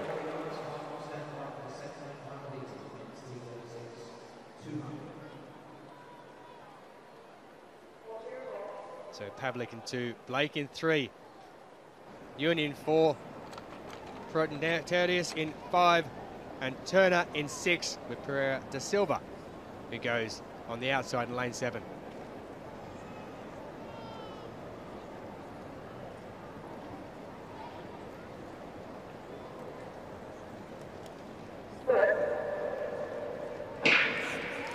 Away they get. A little bit of a slow start there from Ewan in lane 4, but it's certainly very, very quick start from James Turner of Australia in lane 6. He's raced out to the lead as they come down the final 100 metres. In second place there on the outside is Pereira da Silva, but he's fallen back somewhat now. Paul Blake is trying to make a play for it, but way out in front, it is James Turner who crosses the line in 24.16. It's a new world record for James Taylor from Australia. What a run indeed. He got out extremely quick in the opening 100 metres. There he is with his great rival, Paul Blake. But what a run there in the heat. A new world record of 24.15 seconds for James Turner. And that is just in the heat of the men's 200 metres T36. What a brilliant run indeed. And coming home in second place in a personal best of 25.23. It was the Greek runner, Paterno Tedious. But that man there, what a run indeed. Gold in Rio last year at the Paralympics over 800 metres. This, a quarter of the distance. But what speed he showed. What power, what pace for the man from Australia. Yeah, a lot of the Australians were tipping us off about him ahead of the Rio Games last year, and he's just absolutely scintillating here. Just look at the way he's overtaking Pereira da Silva, Brazil, on his outside, who's no slouch himself. Neither is Paul Blake, who's been a successful multi-medalist. Roman Pavlik has been European champion a good few times, world champion as well, and Turner has blitzed a lot of them. And not just that, but the 2-year-old world record from Russia's Evgeny Shvetsov set in Doha, the last world champion, 24.15. That's absolutely fantastic. 1400ths inside the old world record. He's good, isn't he, Mr. Turner? Brilliant indeed.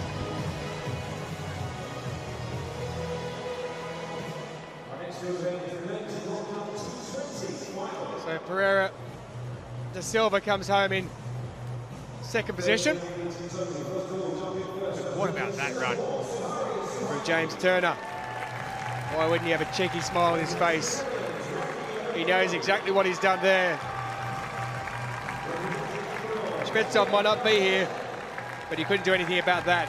The world record, 24.15, confirmation of that.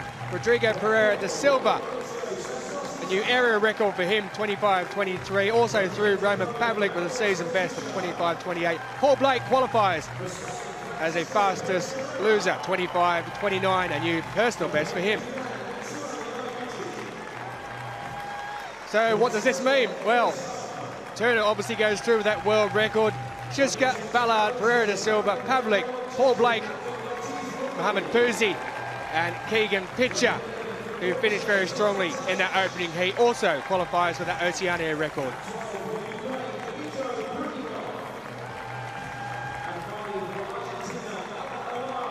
Sensational stuff, another world record. They're falling.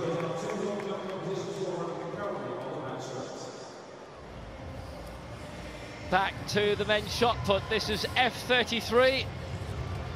It's coordination impairment, the second strongest of the seated throwing events. That's beyond 10 meters. That's put him into the medals. Scheil of Germany has been our winner for quite a while, but Cadena has stepped up. 10.43 is into the lead by 7 centimeters.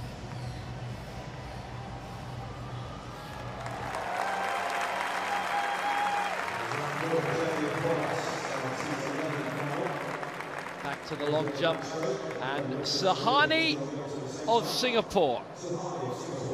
Now this is the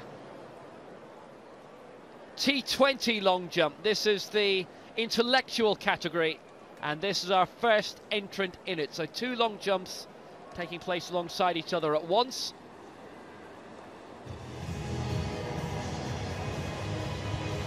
So Sahani maybe a live candidate here. I'm pretty sure that's a red flag. Seemed to go right through the board.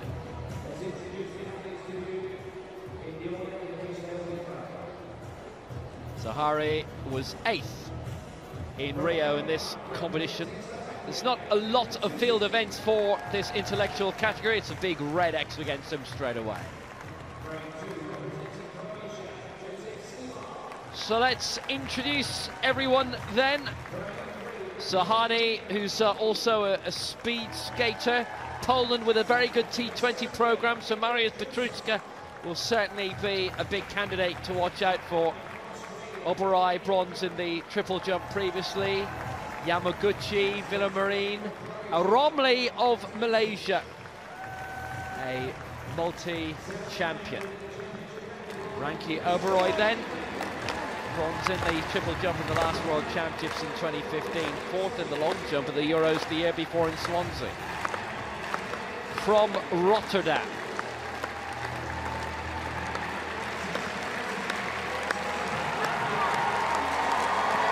Jumped close to 7 metres in his career. He's jumped close to 7 metres here. And that's okay, that'll be a white flag. That's a thumping opening attempt.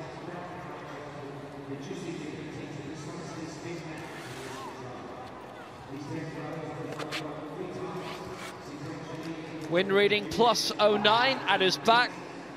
Sahani had a slight headwind, just marginal.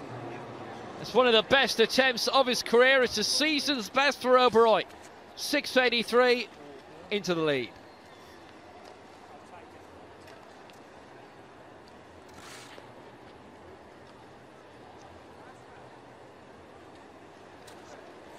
Damian Castellan of Ecuador next, who was the flag holder for Ecuador at the South American Pan Am Youth Championships in Sao Paulo this year.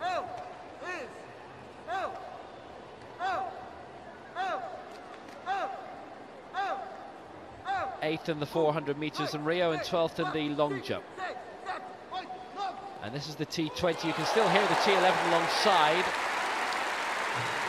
which we're keeping an eye on for you, don't worry about that. Lex Gillette still leads with that 6.24, Katishev in second, 6.17. We saw their third attempts about 20 minutes ago, and they have yet to have their fourth attempt. It does go on a while, for obvious reasons. So here's Castellan in the T20.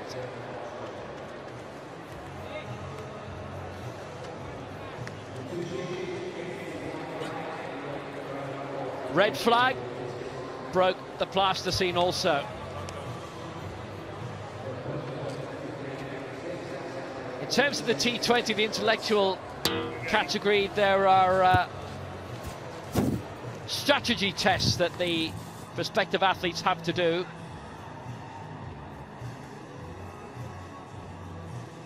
And Castellan with the no jump.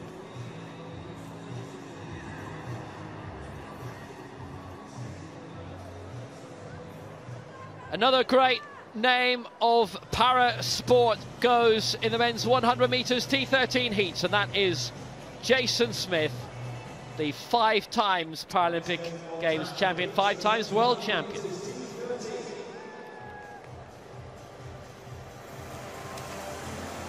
Here's the 7 in this heat, Islam Salamov of Kazakhstan, silver in the ISA World Games back in 2015. He's the Asian record holder, he's in 2. Radoslav Zlatanov in 3 for Bulgaria, the 100 metres European champion in 2014. In 4, Kesli Teodoro of Brazil, 4th in the 100 metres in Rio. Lane 5 for Norway from Oslo, 9th in the 100 metres in Rio, Vegard Dragsson Nielsen. First major champion in lane 6 for Zach Skinner of Britain. The defending champion, the defending Paralympic champion for Ireland, and currently the Irish 100 metres champion, able-bodied Jason Smith, and first major champion in 8 for Jamaica's Chadwick Campbell. Smith also won at the big IAAF circuit meeting, the Cork City Sports last year. That's coming up in a few days. He's a huge name, Jason Smith, in Irish sport, for good reason. He's the man to beat. He's the world record holder. 10.46, championship record holder 10.61, and his PB in terms of IAAF competition 10.24. That wasn't in an IPC para-athletics race. So Salamov in 2, Zlatanov 3, Teodoro 4, Dragsson Nielsen 5, Skinner 6, Smith 7, and Campbell in lane 8. Top 2 to go through to the final.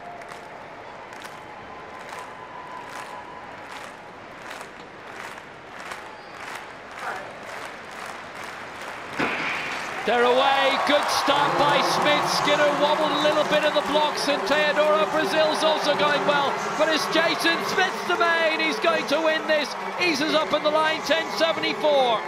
Second place for Teodoro Brazil. Zlatanov looked to be third for Bulgaria. That's a fine Sunday morning's work for Jason Smith. 10.73.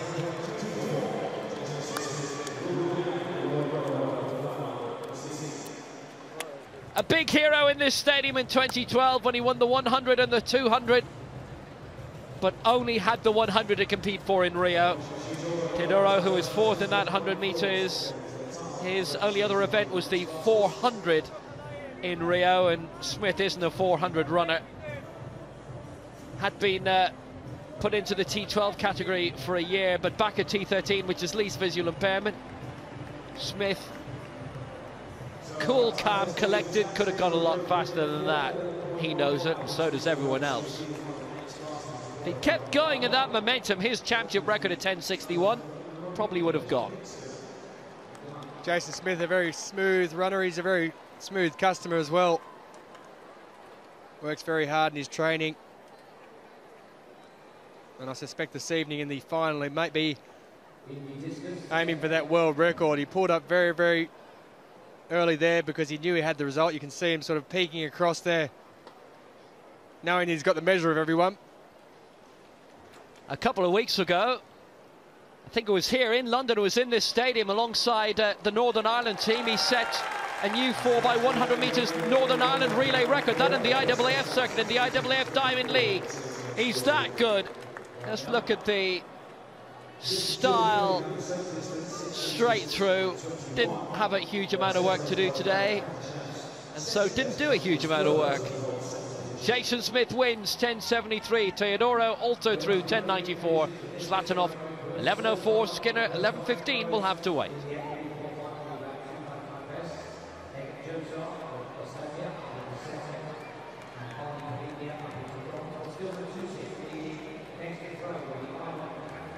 Well, the crowd's slowly working their way in on this Sunday morning. Slightly overcast, but no danger of rain.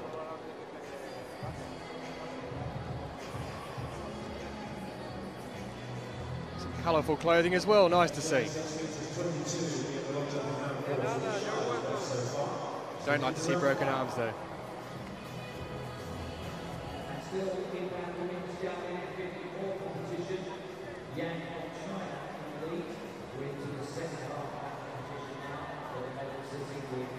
London 2012, that was where it all started here in this stadium. The after effects are still there. Back to the fourth round of the men's T11 long jump. Ricardo Costa de Oliveira in third position with a jump of 5.94. This is his fourth attempt.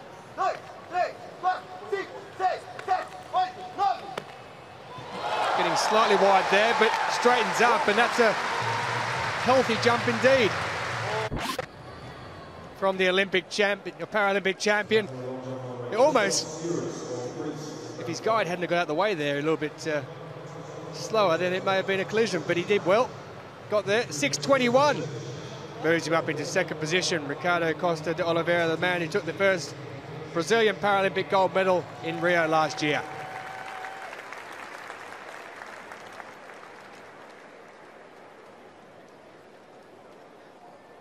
Beautiful stadium indeed, the home of West Ham United these days in Premier League football.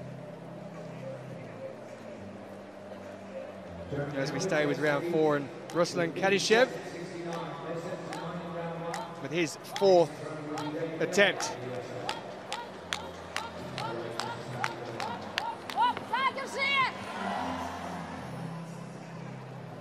We like that one as well.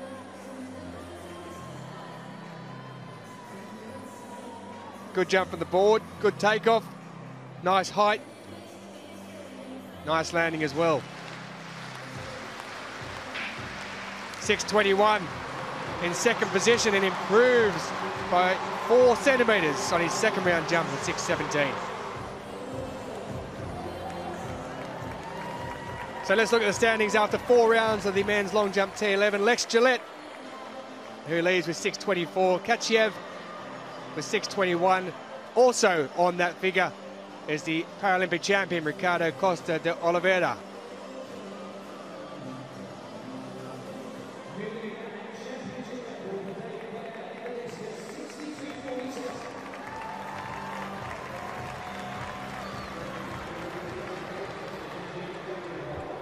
Yamaguchi. This is the T20 long jump. Going for Japan, met the board very well, heading out beyond 650. Oberoi of the Netherlands, we've seen his best attempt, leading 683, deep into the first round. Lehman, second place for Portugal, 609. Yamaguchi going well out. It was very solid, should put him up into the medals. For now, at least.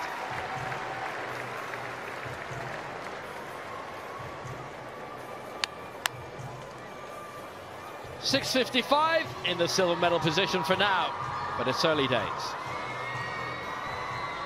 Time for the second heat in the men's 100 metres T13. We saw Jason Smith, the reigning world and Paralympic champion, there in the opening heat, do it quite nicely indeed.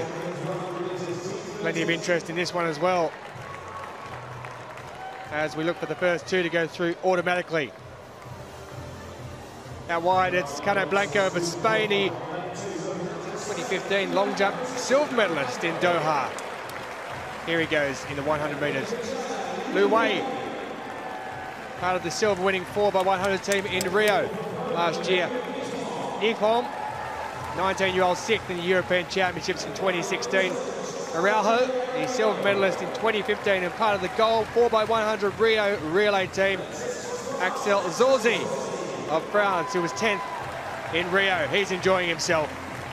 Johan Nabala, the 200-metre gold medalist back in 2015. Here he goes in the 100 metres. He was also silver in the 2016 Rio Paralympics.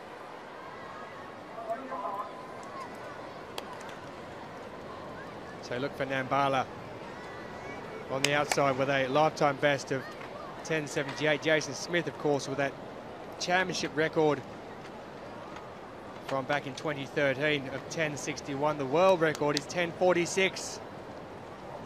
Look for that later this evening, as Smith might have a go at that.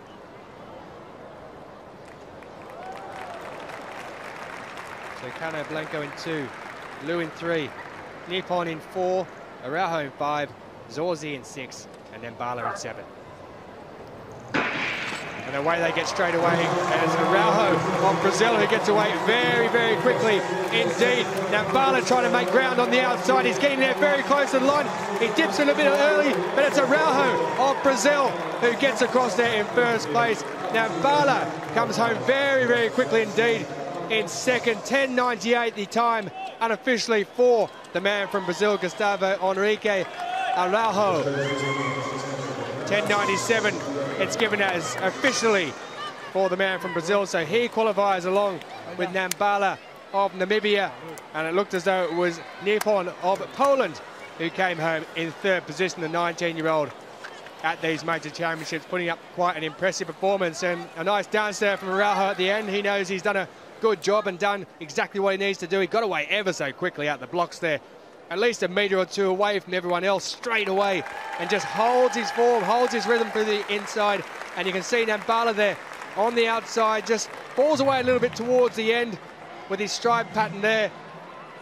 Thought actually the line there was the finish line, I think, at first, but it wasn't. He gets there in the end, though. It doesn't matter because he finishes in second position, and it is Nippon of Poland who comes home in third position. There are the 3 through there, but just the first 2 qualify, of course, so Nippon will try and hope that he goes through as one of those fastest qualifiers. He should just about get there. Araujo in first place, Nambala in second, and Nippon will be hoping he goes through as one of those fastest qualifiers.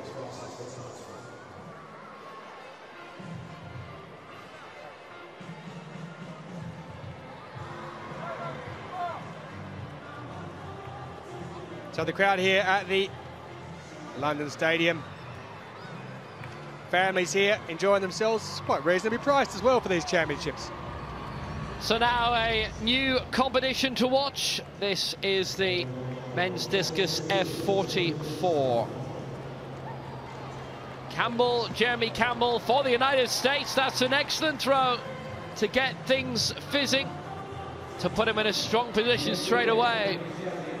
There is big home interest in this in Dan Greaves, looking to match what Alan Davies did earlier today in winning gold. Campbell starting very well. He's our leader, 57.79.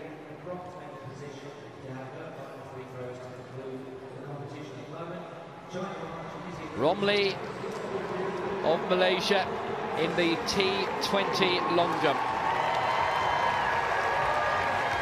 This the first round.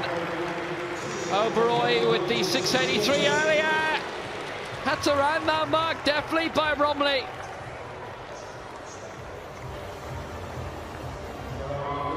Excellent effort. Well, he's a live candidate. He's a regular medalist himself. Malaysia have come very good in the past few major championships. And Abdul Latif Romley, that'll put him into the medals, certainly. Might have just put him into the lead. It has done. 6.97. Romley in front for Malaysia.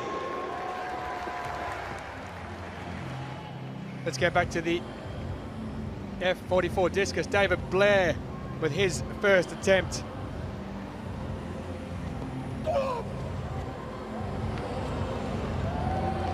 World record holder. And that there is a very good throw indeed. He holds the world record for the F44s at 64.11 metres. That was set when he won gold in Rio last year at the Paralympics. And that one there is very, very close indeed. It may be a little bit under it, but he's certainly pushing out there. 62.47, a new championship record for the American David Blair.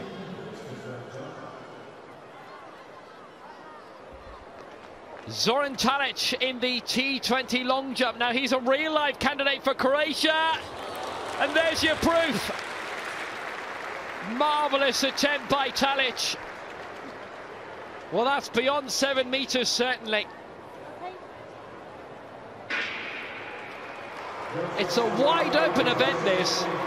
Talic, who's won the last 2 European titles, silver in the last 2 World Championships, silver in the last 2 Paralympic Games. But surely that's the first 7 metre plus attempt.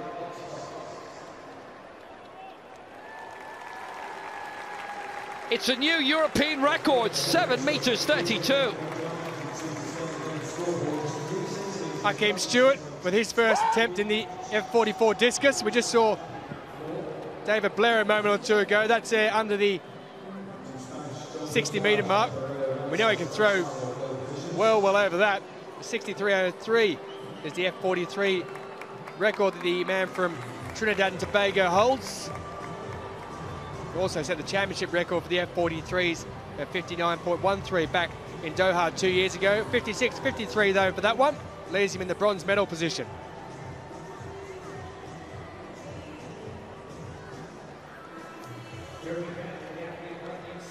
The final heat in the first round of the men's 100 metres T13. And it features the silver medal, silver in the 2, bronze in the 1 of the last Worlds. The European champion in 100 and 200, Mateusz Machowski of Poland. And first major championship for Morocco's Mohamed Katabu from Casablanca. Machowski, former world champion in 100 and 200 back in 2013. And Paris with 3 global championship medals to his name. 1 silver, 2 bronze. First 2 to go through.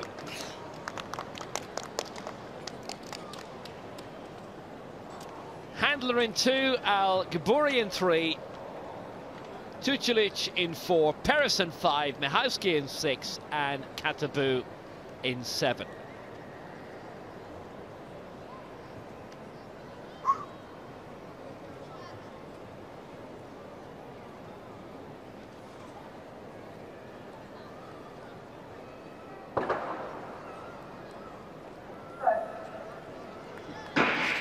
They were left a while. Peres away very strongly. Michalski also. It's Michalski and it's Peres. They're going to be the top two, certainly. Big battle for the win. Peres takes it. Michalski second. Handler third. 10.93. Season's best. Thank you very much. His granddad played for Fulham in West London. But in East London, Peres making his mark very well. Wasn't around for London 2012, but he is for London 2017. Into the final. 10.92 has been rounded down. Nice race that was between him and Michalski. European champion, former world champion. Just edged out of it by 500ths. But Peres part of a very good unit, coached by Irina Moskina in Canberra, the Australian Institute of Sport. Good start by him, slightly better than Michalski's. The pole fighting back very well, had a chance to nick it. Peres determined, strong final 50. Through and over the line to win. Tight margin, no doubt about those two, and Handler holding off Katabou. Not a bad looking debutant from Morocco. So Chad Peres wins 10.92. Michalski in second for Poland 10.97, and Handler also through 11.14.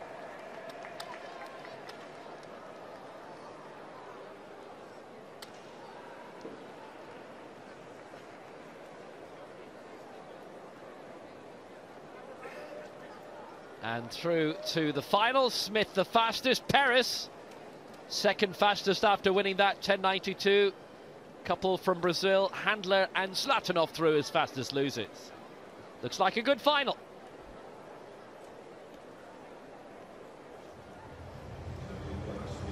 So let's head back to the men's discus throw F44, the second attempt of Jeremy Campbell. Well, that is big indeed.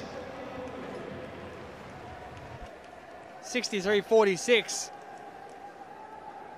is Jeremy Campbell's lifetime best. He set the championship record for the F44s back in Doha 2 years ago of 61.21. I suspect it's near that, and it is 61.11. He remains in second position behind David Blair. Dmytro Prudnikov of Ukraine in the T20 long jump. This very competitive T20 long jump. Major jostling for medals. Prudnikov's got his name in there now. That's in and around 7 meters. In terms of the intellectual category, very, very few field events are offered. Prudnikov, former world champion 2013, bronze 2 years ago in Doha, bronze in Rio last year, and bronze in Swansea at the Europeans in 2014. He's a big medal prospect again, and that's why third place, 6.93. Dan Greaves now the home favourite in fourth position, his second attempt in the F44 men's discus. 51.20 with his opener. But that one is well over 51.20. He's a lifetime best of 62.34. Bronze in the Paralympics last year. Fourth in this event in Doha 2 years ago. He's also the European champion for the last 2 European Games. 56.08, it's an improvement, but he's fourth.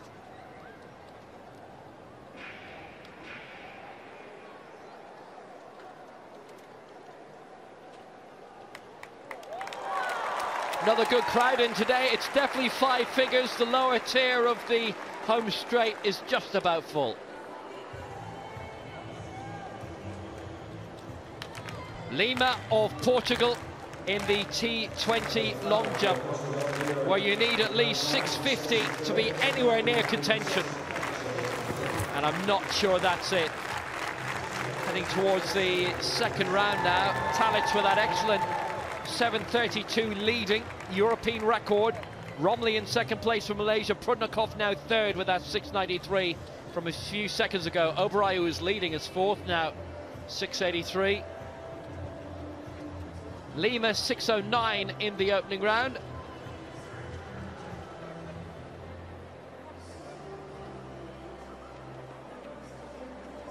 Looks around the same in truth.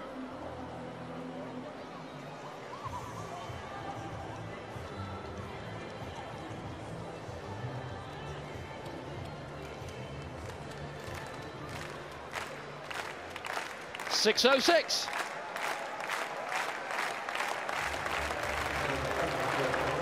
Santos Isa of Ecuador with his second round attempt. No jump in the opening round. Little bit of pressure coming on. He's dealt with it well. Good run up, didn't trouble himself in terms of the board.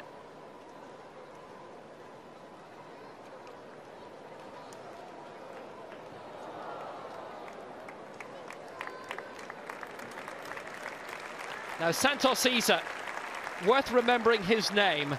He's in the long jump at the moment. Bit of a schedule clash might be coming.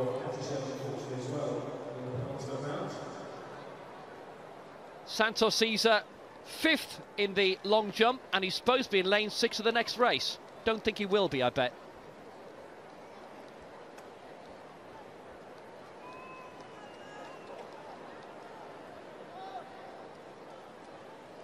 Well, there he is, not starting. No surprise there. We thought he was going to be a Superman and run over and do the race and then managed to get back, but not quite. Daniel Martins goes, though, in lane 3. The Paralympic and world champion over this 400 metres distance. Rodriguez Ramirez, 5th of the Paralympics, silver in this event back in Doha in 2015. He goes from 7. Of course, there is no lane 6 because Santos Isa does not start due to his long jump commitments. That man does, though. Kouakou of France will go in lane 5. The Asian Para Games 2014 champion, Nasruddin Mode, in lane 4. Daniel Martins, no introduction required there. Paralympic and world champion in the men's 400 metres T20 in lane 3. And the man who came 7th in that event in Rio, Onu Kapuzlu of Turkey. T20, of course, intellectual impairment.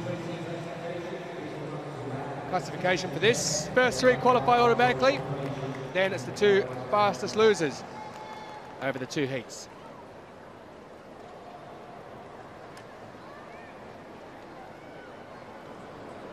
Daniel Martins holds the championship record set in Doha 2 years ago of 48.27. He also holds the world record of 47.22 when winning in Rio de Janeiro in 2016.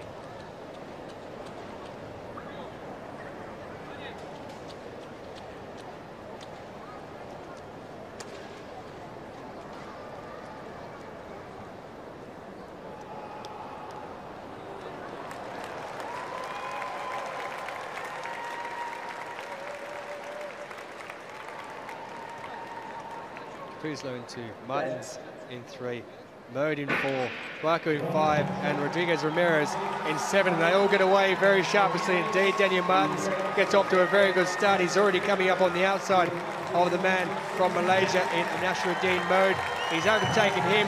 He's moving up very nicely indeed. Also doing well is Charles-Antoine Kouakou of France, who's moving through very nicely indeed. Falling back somewhat is Rodriguez Ramirez on the outside, who was silver medalist 2 years ago in Doha. But Daniel Martins is working his way nicely into this with around 120 metres to go. He's taken over the lead as he rounds into the home straight. Daniel Martins of Brazil, the reigning Paralympic and world champions. The battle is now on for second place. At present, it's Kouakou of France who holds on to it, but coming very fast down the outside. It's Rodriguez Ramirez. The battle is on there for second place. It's Francis Kouakou who's going to take it, though, behind Daniel Martins of Brazil, who goes through in a time of 48.88 unofficially. Does it quite nicely indeed, does the man from Brazil. But it's Charles-Antoine Kouakou who takes second place there, and then Rodriguez Ramirez will go through in third place. They should be the 3 who automatically qualify through for the final. Daniel Martins, confirmation of the official time there, 48.87, and very happy indeed is he indeed. Kouakou in second for France. A solid race from him and a solid finish from that man. Delibert Rodriguez Ramirez, who was a silver medalist at the last championships in 2015. But Daniel Martins, he's got a very fluid running style. He worked his way nicely on that back straight, came up on the man on the outside of him, mowed straight away, overtook him after about 100 metres, left him behind. He hung on there, did the Malaysian. But it's Kouakou who holds him off, coming home in second, but finishing very fast there of Spain in the yellow and red. Delibert Rodriguez Ramirez showing his form from 2015. Not as good last year in the Paralympics, but he's shown he's there or thereabouts at these championships. There is Mode of Malaysia, the Asian Para Games 2014 champion, next to the World and Paralympic champion, Daniel Martins. He's nicknamed Neymar because he resembles his countryman who plays football. Does look a little bit like him, doesn't he? And if he continues running like that, he might well get the kudos that the Barcelona and Brazil player gets. Confirmation then at the opening heat in the men's 400 metres T20. Daniel Martins qualifies. Charles-Antoine Kouakou and Rodriguez Ramirez goes through in the automatic 3 qualification places. Round 3 of the F44 Discus. Here's our second placer in it, Jeremy Campbell of the United States. US 1-2 at the moment. David Blair just nudging out in front. That might have just changed. That's a superb throw. Marvellous by Campbell. 61.11, his previous best. That's well beyond 60 metres. The championship record already going this morning, and it's gone again. Campbell, 63.31, is our new leader. Nicholas Hum of Australia in the T20 long jump. No change in the T11, I can tell you.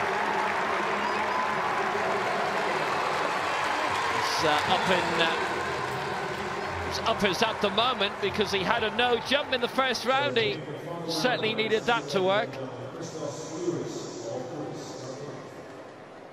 And it has done, got the white flag. Solid 6.5 metre effort.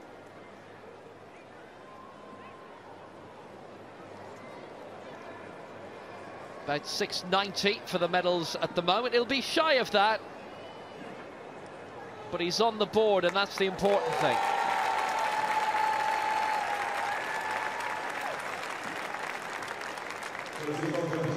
In 10th place in the long jump at the moment is Damien Castellan of Ecuador.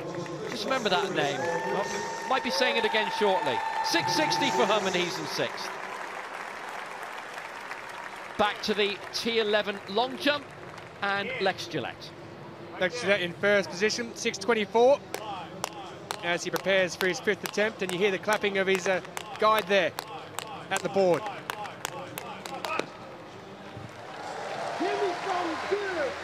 Maybe not the jump that Lex Gillette was looking for there. Hits the edge of the board. You can see the back mark there just below that 5 metre mark, so it will take something away from Lex Gillette, but he comes up with 6.27 and does improve. Even though he would have been liking for more, he's in first place and improves with that distance.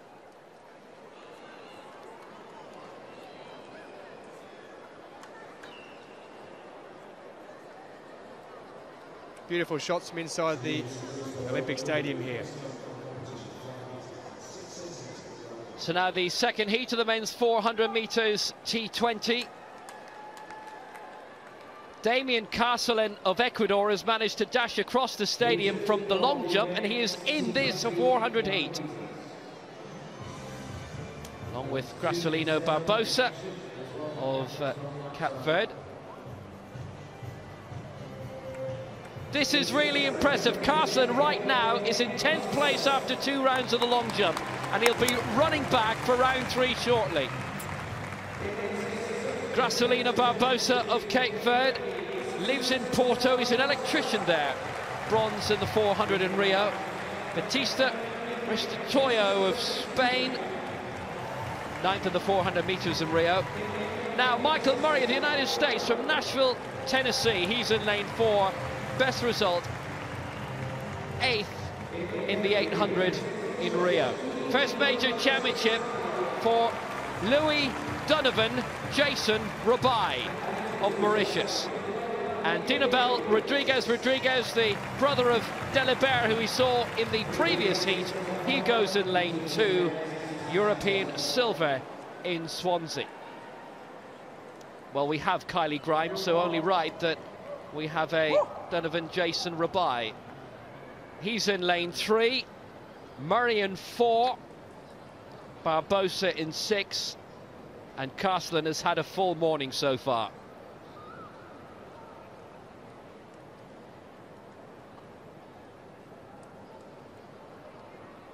Rodriguez and 2, Rabai 3, Murray 4, Batista 5, Barbosa 6, Castellan 7. Oh, full start, lane 2. Rodriguez of Spain.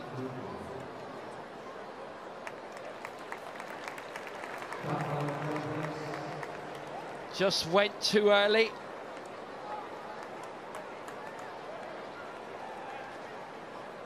We'll have to see if there's a reprieve, but it's full IAAF rules.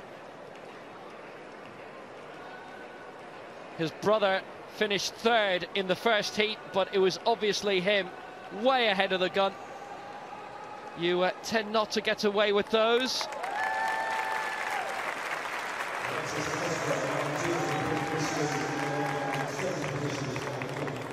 Still in position.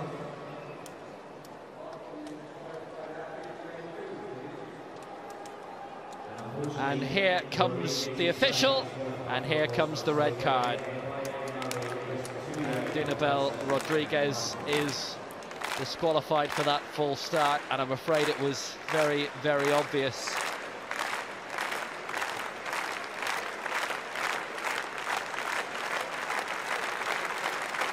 Impressed with Castellan competing in this and the long jump simultaneously. I remember working on a European Team Championships a few years ago. Grit Sadeko, the Estonian Sportswoman of the Year, she was in the long jump, the 100 meters, the 110 simultaneously, skipped around to the long jump to go into the 100 hurdles, and full started. She was too keen. Good athlete, though, as is Dinabel Rodriguez. He's medalled a few times in the past, but unfortunately not here, the Madrileño.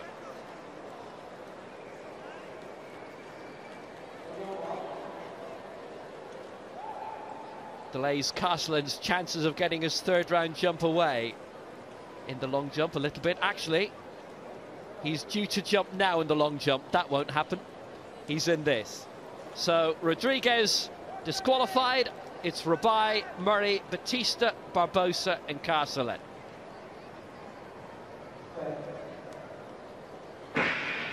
So away first time, it's the first 3 to advance to the final. Good start by Damien Castellan, despite everything he's gone through this morning. And Rabai as well from Mauritius. They've sent a very large team here to London. Surely the largest they've ever had at a major parasport event. Rabai going very well with the impressive Michael Murray from Nashville inside him in lane 4. Castellan is our leader as we approach the final bend. Castellan going well, Barbosa in 2nd place, and the rest of the moment a long way back. Damien Castellan so far has had 2 rounds of the long jump behind him in the last half hour, and here he is leading in the men's 400 metres semi-final, and surely he's going to win it. Barbosa 2nd for Cape Verde, and Michael Murray 3rd for the United States. What a morning's work for Damien Castellan. You absolutely have to salute him. If he got his schedule wrong, he'd be for the high jump. Not in a good way, but he's through to the final.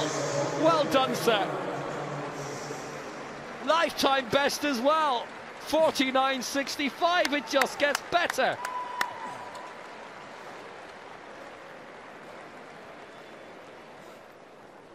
And Murray with a very strong finish too, but look at Castellan here in the final bend, with only really Barbosa for company, the rest left behind.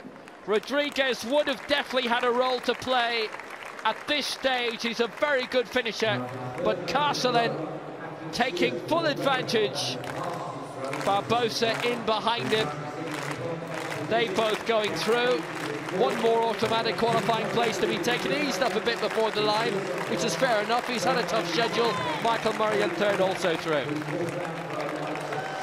I suspect he ran a lifetime best, Will, because he needs to get back for that long jump. Brilliant work from Carcelin. I thought he may have just kept on running and made it round to the other side to compete in his next round in the sandpit. But he wins his semi-final and will go through to bigger and better things. That's great by Carcelin. At the moment, he's still in the long jump and he's still in the 400 metres. It's an unfortunate clash of schedule.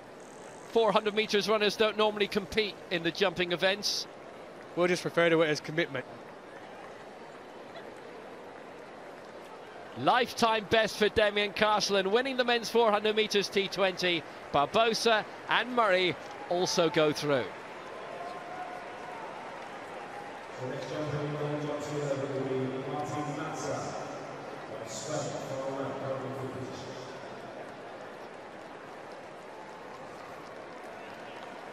Back to round 4 of the men's discus throw, F44. Jeremy Campbell, championship record already. He's in first position, 63.31. This is his 4th attempt.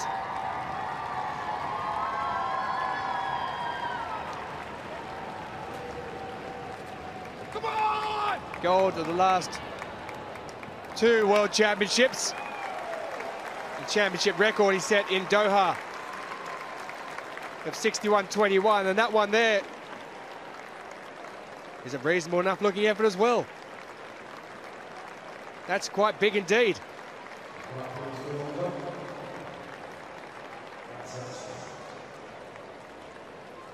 (62.52) doesn't improve on his new championship record he set in his 3rd round.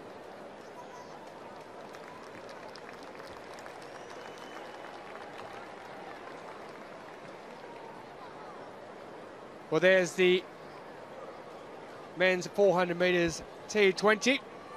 Daniel Martins, the world and Paralympic champion, at the top of that list with the fastest time of 48.87, and he eased off towards the end. The man in 2nd on those times, Charles Antoine Kouakou, also ran a very good race. Damien Carcelin, who's in that T20 long jump still, lifetime best of 49.65. Rodriguez Ramirez through in 4th place. And it's Murray who goes through as one of the qualifiers from the States in 7th position.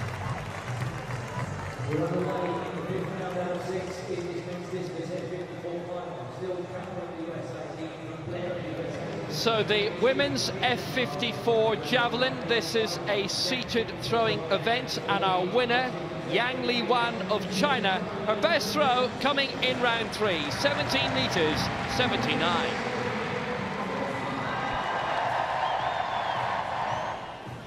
It was silver for Tunisia's Hania Aidi. 4 of her 6 attempts were no throws, but she got herself in big contention for gold with the 2 which did count. This 17 metres 71, 8 centimetres off gold. And bronze for Situ of South Africa. Her first throw would be her best, 17.02.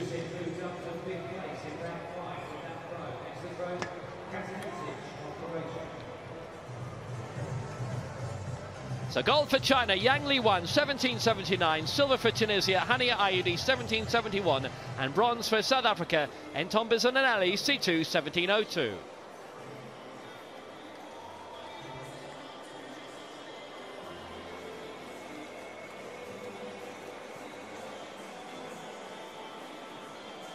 Moving back to the track, the men's 5,000 metres T13 final. We had the T11 last night.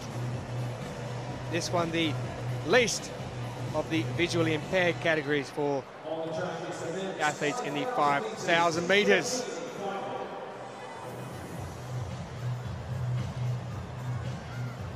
Seven athletes taking part in this event. Wojciechowski of Poland, European champion over this distance, as well as the 1500 metres. Guillaume Ule, gold in 2015, so defending that championship. Berezuk of Ukraine, two brothers who competed at the World Military Games. Decent athletic family indeed. Koske of Kenya supports Chelsea, but we'll forgive him for that. Ben Ibrahim, silver back in 2008, sixth in the Paralympics last year. And inside, it is the Moroccan Chantouf El Amin. Gold in 2012, silver at the Paralympics last year, gold in the marathon also in the T12 last year. And this man, Alou Bilal, sixth in 2016 in the 1500, bronze in 2016 in this event with a personal best, which was a world record for T13.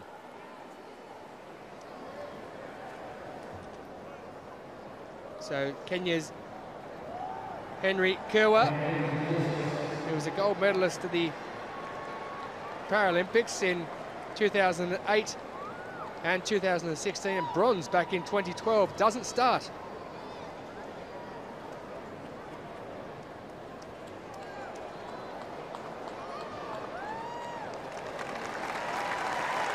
It's an interesting one. Quite a few Kenyan athletes haven't started their races, but there are due to be two Kenyan starters here.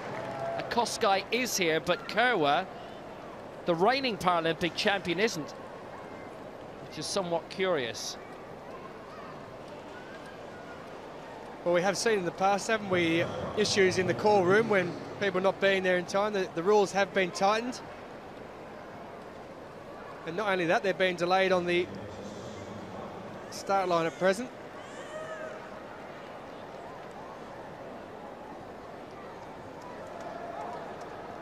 So only 7 starters in this event. Ali of Tunisia, Morocco's El Chantouf, his compatriot Ben Ibrahim, Koske of Kenya, Berezuk of Ukraine, Ule of Canada, and Poland's Lukas Wyciecki.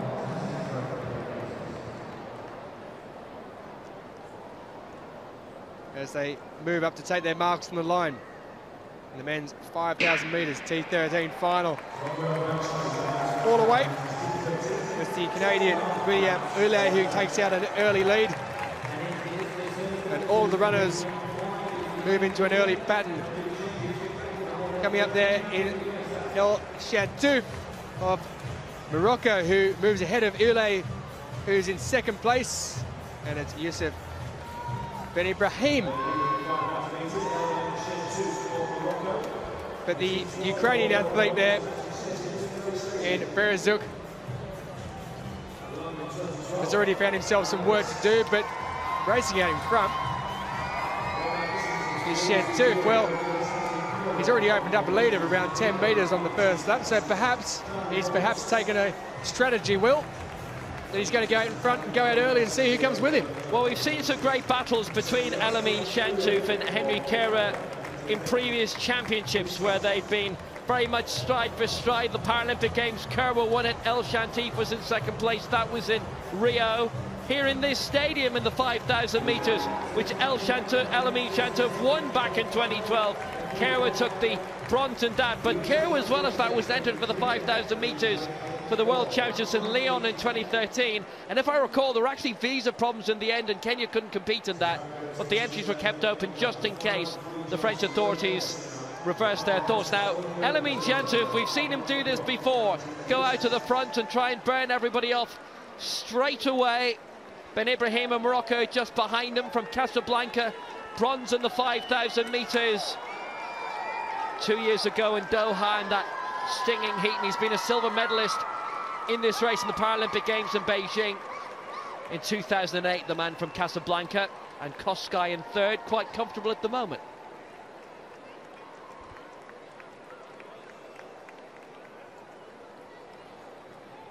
Well, back to the discus, and Dan Greaves, who's in fourth position, his fourth attempt.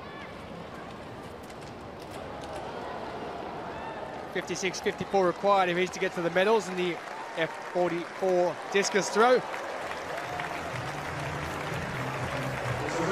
Just out of the medals, talking of that, in Doha back in 2015 when he marginally finished outside in 4th position. He remains there, doesn't improve. Well, it does slightly, 56.09. 10 laps to go in the men's 5,000 metres T13 final. Least visual impairment. Elamine Chantouf still with a comfortable advantage around 10 metres in front of Morocco's Youssef Ben Ibrahim, with Kosgei locked behind him for Kenya in 3rd place. Just a slight gap then. Bilal Aloui of Tunisia in 4th. Bronze in the 5,000 metres in Rio at the Paralympic Games. He finished 6th in the 1,500. And in terms of what we mean by least visual impairment, the 3 visual impairment categories, well, Jason Smith is T13 and he can basically see just about 40 metres straight in front of him, but it's almost like a blurred tunnel then surrounding it. So in terms of lateral vision and being able to see what's happening to the left or the right to you, it's generally not possible. But every athlete gets their eyesight rated, and sometimes an athlete will have their eyesight deteriorate, so they'll go from T13 to T12. All going well so far for Elamine Chantouf. 9 laps to go, well out in front. Not going so well for the man at the very back of the pack, Lukas Vitecki, the European 5,000 metres champion. He's fallen way back, so he's in trouble very early on indeed. But it is Elamine El Chantouf out in front. Youssef Ben Ibrahim, silver back in 2008 in Beijing, only 6th last year at the Paralympics in Rio. Slightly making up a little bit of ground there, so the gap now widening out between the top 4 and those who are almost becoming the also-rans further back. Kosgei in 2nd, Ben Ibrahim now in 3rd, Aloui in 4th position. But the man out in front, El Chantouf, doing it rather easily indeed. He's looking very strong out there in front. We're around 5 minutes or so into this race already. 12.5 laps and the 5,000 metres, and El Chantouf, he's held that 10 metres, but those behind him are staying with him. Aloui in 4th position, just holding on there to the back of the athletes in front of him, making sure he doesn't lose too much distance. Very comfortable for Elamine Chantouf at the moment. Bit of movement behind him from Bernard Kosgei. It's his first major championship, but Ruth Chumo is his coach as well. But it's as you were in this final. Round 2. Let's go back to the T20 long jump.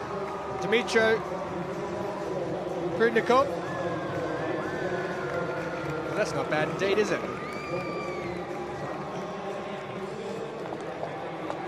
He won gold back in 2013. Not with the last ones. With jumps like that, he may well be up there. That's good indeed. He's up into the silver medal position, 7.12. What a jump indeed for the Ukraine. 7 laps to go in the men's 5,000 metres final. Elamine Chantouf leading a long string of 5 athletes there, with Kosgei in 2nd place. He's 35 years old, making his major championship bow here. Ben Ibrahim in 3rd place, Aloui in 4th, and then quite a gap all the way back to Wale of Canada in 5th, but they're so strung out. The European champion is way behind in 7th, that being Lukas Vitecki, the man who's previously been a world champion over 800 metres, but it'll naturally normally happen in athletics. If you start off at 800, the older you get, then the longer you go. But still Chantouf in front. Dan Greaves back at the men's discus throw F44, the final round. He's in 4th position, 56.09. He's got to come up with something. 56.54 required. Well, that's up there, isn't it? That may well be there what he needs. He wasn't so sure. is a season best of 58.12.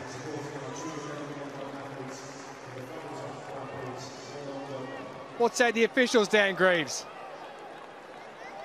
Well, 57.01, he's just missed out. He's improved, but only to fourth. He stays there, misses out in the medals again.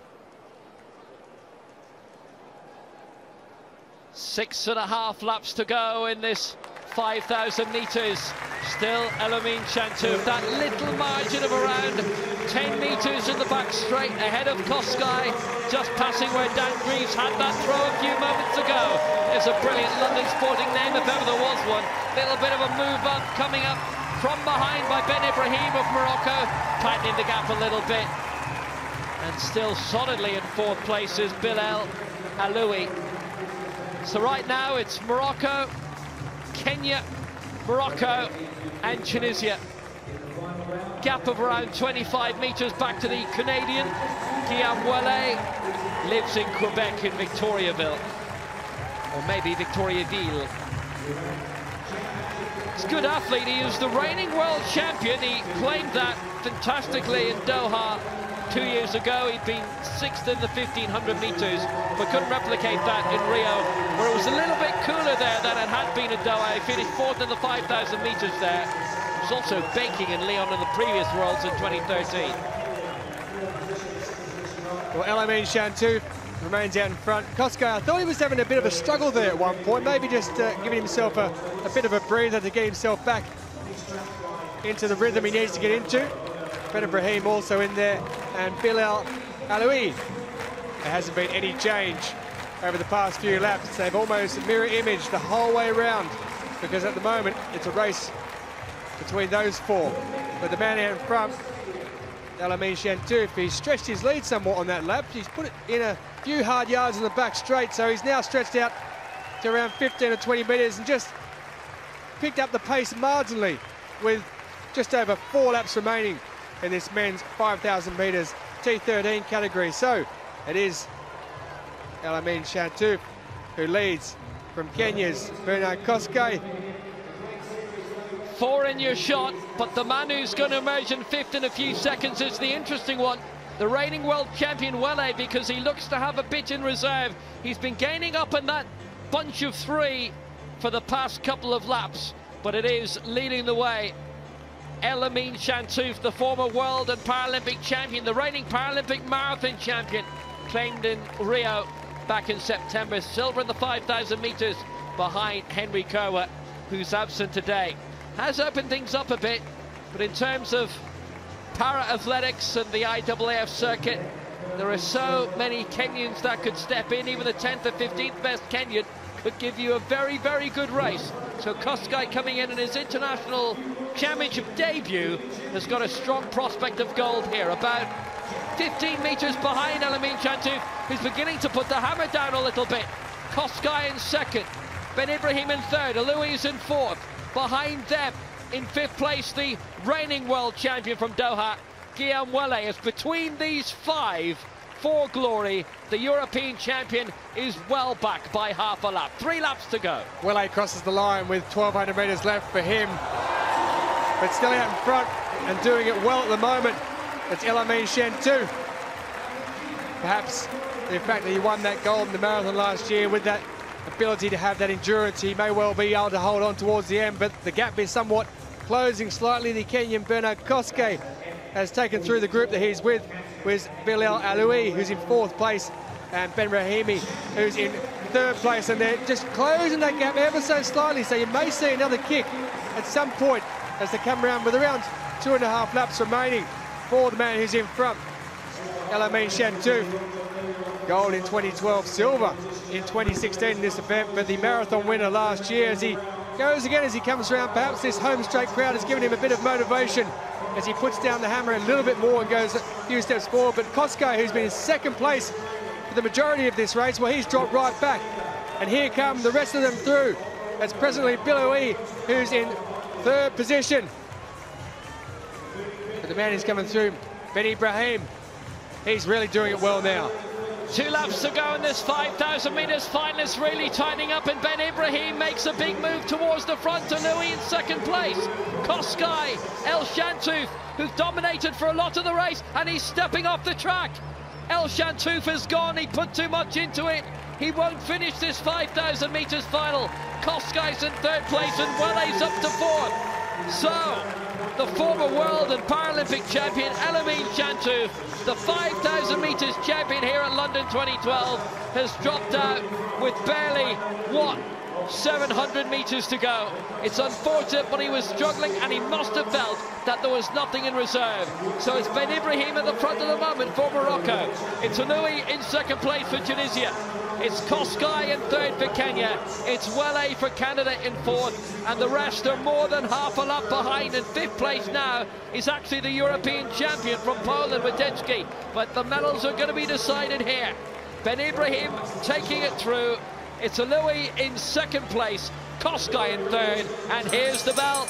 Ben Ibrahim then, and Aloui as they go through to take the bell, but Ule, the reigning champion, he's still in there with a chance of picking up a bronze medal because Bernard Kosgei is struggling somewhat in third place, and here comes the Canadian at the back, Guillaume Ule, who's trying to take over third place from Bernard Kosgei, but out in front there's a gap of around 30 metres, and it appears this is a straight battle for the gold and silver, but here goes Ule down the back straight. He has put the hammer down indeed with around 250 metres to go.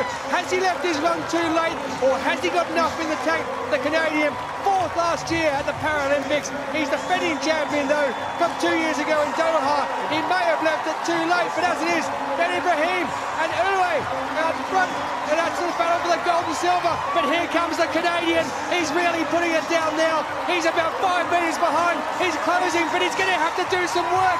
The sprint becomes on. It's Ben Ibrahim. It's Bilal Ali. Who's going to win it? Ben Ibrahim has it at the moment. He stretches away again, and Ben Ibrahim will take it from Bilal Ali. A world record time of 14:20. It wasn't, but there it is. 14:20.70. What a run there from the man in front who wins it in Ben Ibrahim. Well, he died in his time, didn't he, to get across the line there. Youssef Ben Ibrahim, he was silver back in 2008, sixth back in 2016, a world record of 14:20.69.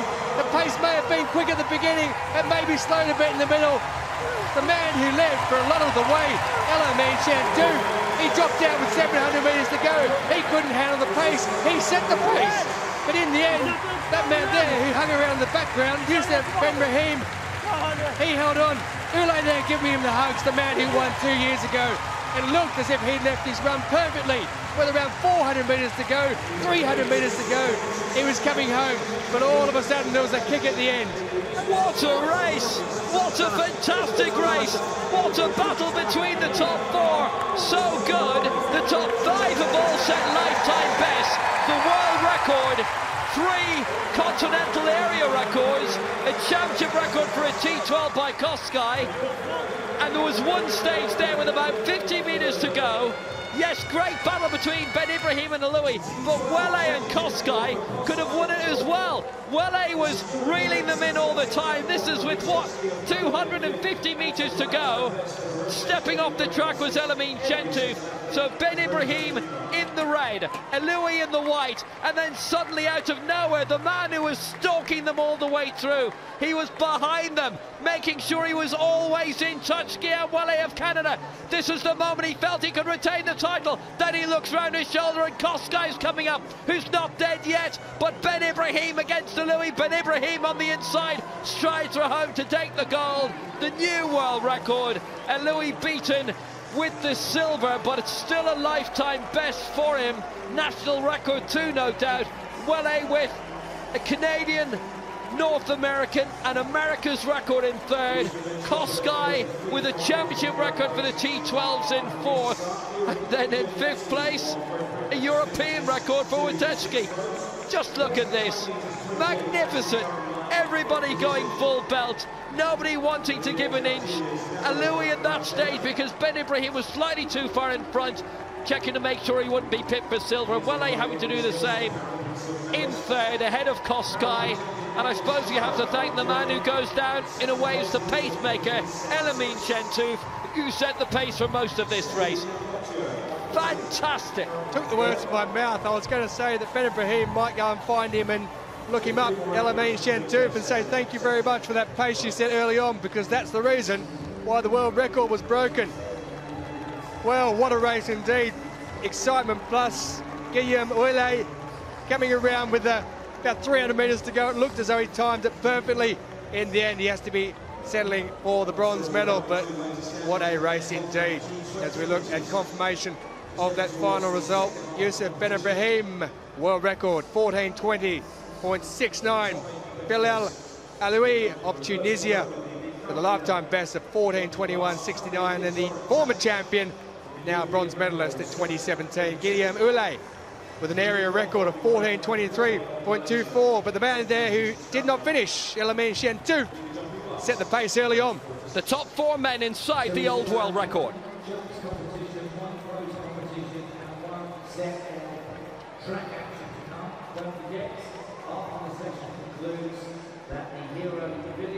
Carcelin, he's back after winning his heat of the 400 metres. Allowed extra time to take his third round jump, but around 6 metres gets the white flag. They've been scrupulously fair towards him. 6:05, his best. He's in 10th place. But well done, the organisers, for seeing the clash and saying, we'll allow you compete in both. He's had some morning. 5:21 was his third round attempt, but he's in the final of the 400, so that'll do.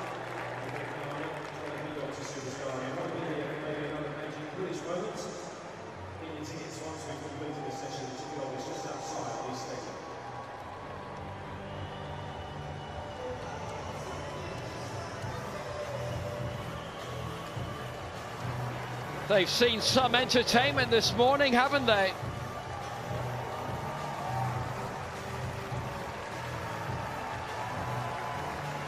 Lex Gillette wins the men's long jump T11, 6:27, with Ruslan Katishev of Ukraine with the silver 6:21, taking it on count back from the Paralympic champion and the bronze medalist here, Ricardo Costa de Oliveira of Brazil.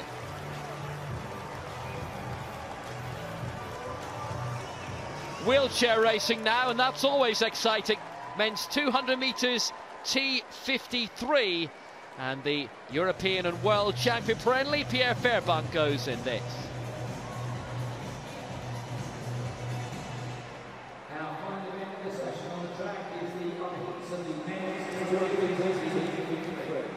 So, for Brazil in lane 7, this is Ariasvaldo Fernandes Silva. Lifetime best set this year of 26:52.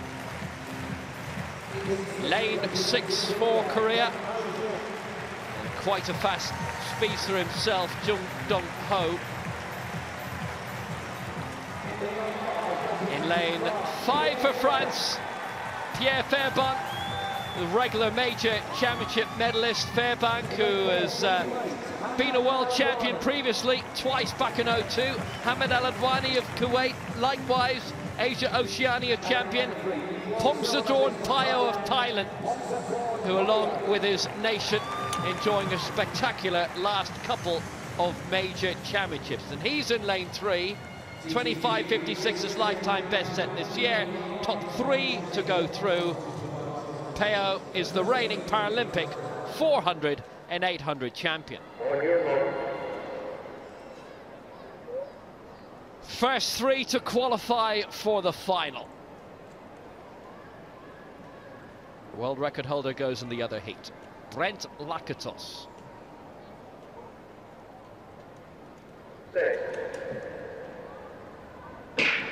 Away we go, first time of asking.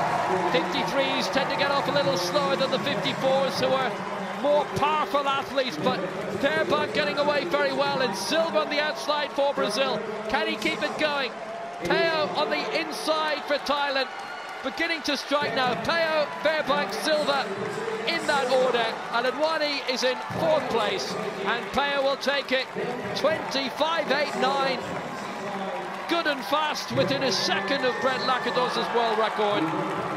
But once they got into their respective positions, they were locked in.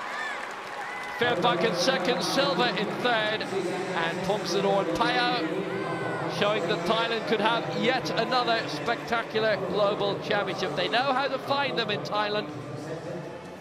But Fairbank doing very, very well. His first major championship medals coming back in 2002 in the World Championships in Lille at the Stade Métropole.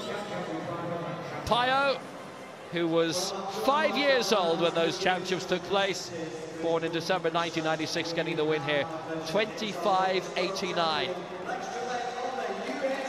Good margin, Silva in 3rd with a lifetime best. And in the same way that we saw Teresina Guillemina blaze the way for visually impaired athletes, maybe Silva can do the same in Brazil for the wheelchair racing. But Peo untroubled here. Likewise, Fairbank, no problem in 2nd place, and Silva in 3rd, and they're the 3 who go through. Peo wins it, 25.88. Fairbank 2nd, 26.11. Lifetime best, Silva 3rd, 26.29.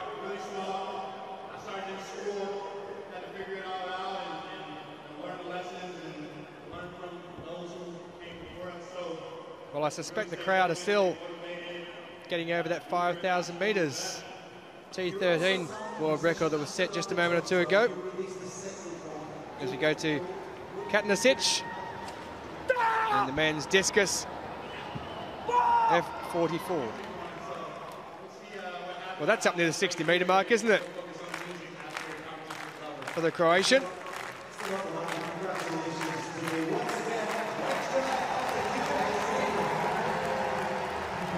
He's into the bronze medal position with a lifetime best, 57.33.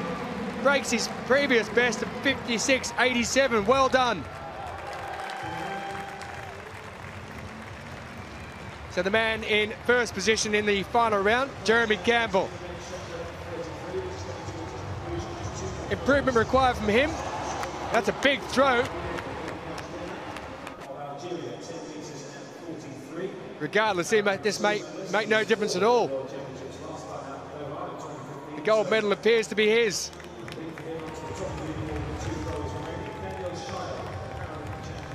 Well, he has improved. A new championship record, 63.66. Breaking his own. There is confirmation then of the final results. Jeremy Campbell breaking his own championship record he set 2 years ago, 63.66. His compatriot David Blair for the season best in 2nd place with the silver. And Katanasic with that final throw of his for the lifetime best. The Croatian, 57.33, takes the bronze.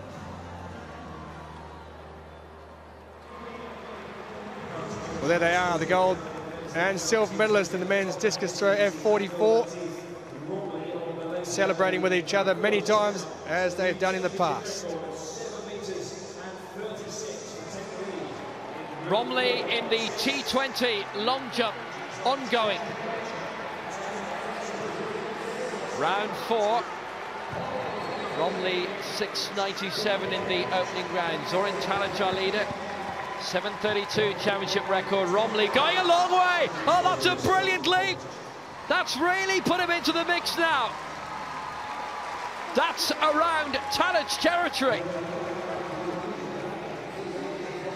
He knew he had a very big jump in him. He was knocking on the door of 7 metres.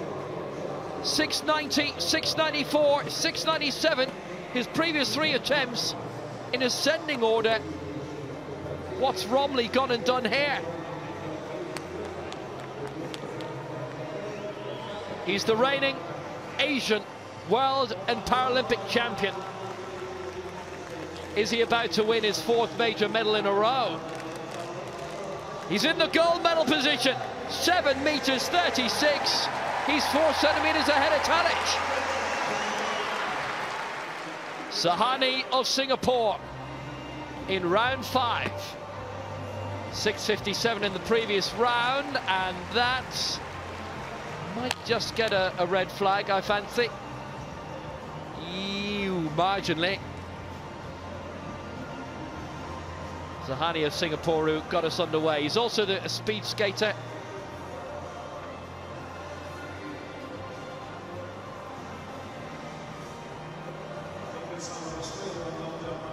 Santos Iza of Ecuador has been disqualified from this, I can tell you. He was also due to go in the 400 metres, but didn't start that. It hasn't been a fruitful time for him. Romley with that new championship record of 7:36. Hum then in 5th place, 6:67 for the Australian. Didn't really use the board there at all, gave 20 centimetres away. How costly might that be?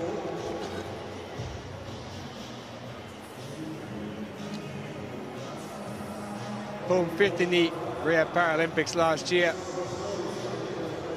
You saw earlier when we saw the T11s, obviously they had that board they could jump way behind in that visually impaired category, but obviously with this one back to the T20, which is the intellectual impairment, they go with the normal board. So it's a case of getting as far forward as you can without breaking that plasticine and fouling. And Nicholas Hum of Australia has some work to do. Frankie Oberoi of the Netherlands getting the crowd going.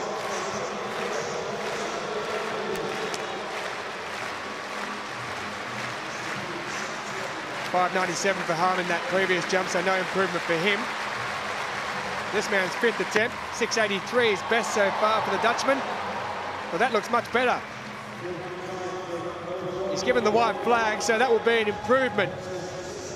Doesn't that vest remind you, though, of the Dutch Euro 88 kit? It's a classic. All I see is Johan Cruyff.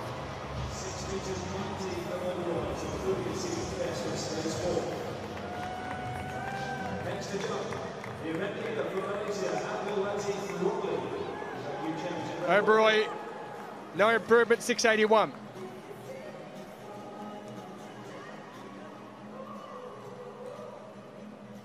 So the second heat in the men's 200 metres T53, Brent Lakatos, the championship and world record holder. He's already gone in a heat of the 1500 metres earlier today, the first race of the morning session. It's now his opportunity over 200.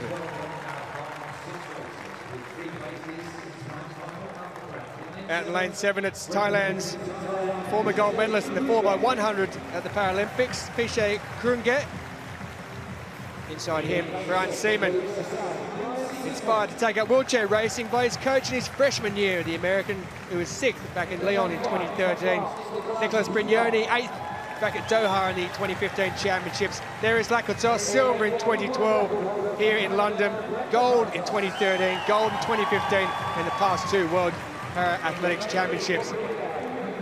Yoo Byung-hung of Korea goes from lane 3. And Sorpa Intersen, who's been competing since way back in 2000, when Sydney hosted the Paralympics, will go from lane 1.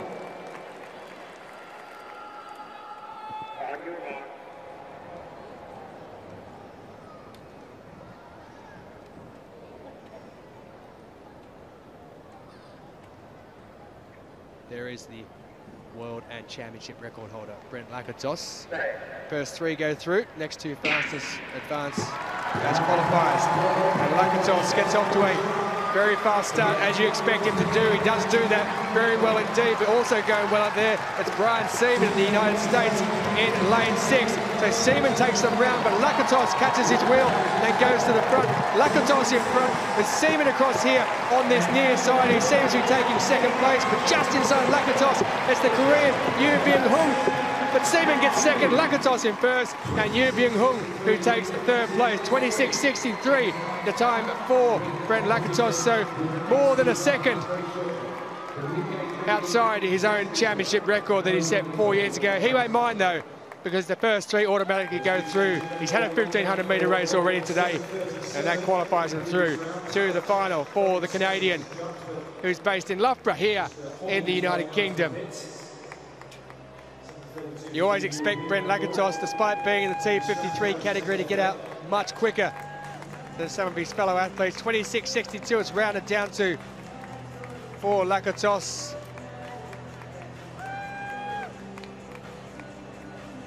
And that's confirmation as Brent Lakatos is at the same time as us on the lineup. Yu Byung-hung, T53 men's 200 metres. the Korean.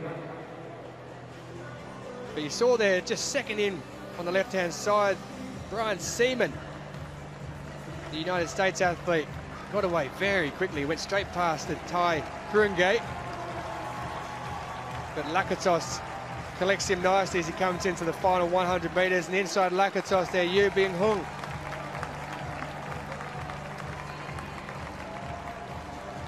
Appeared to be on the way to second.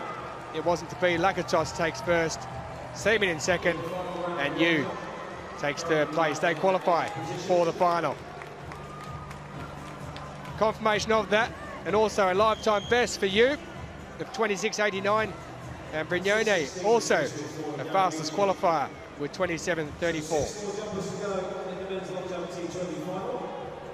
So let's round up who's gone through to the final. The usual suspects, you would think. Lakatos there in a slower than normal time. Hayu with the quickest time at 25.88. And Alwani and Brignone go through as the 2 fastest qualifiers from Kuwait and France, respectively.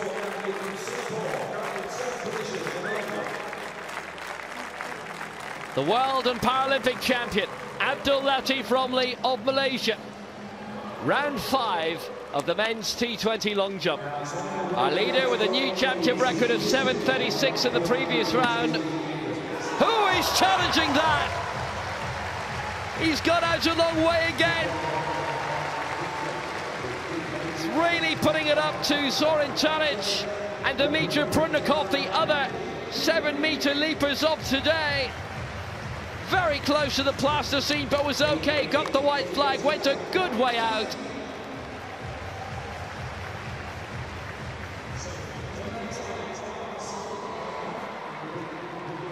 .737 for Romli. He improves by a centimetre.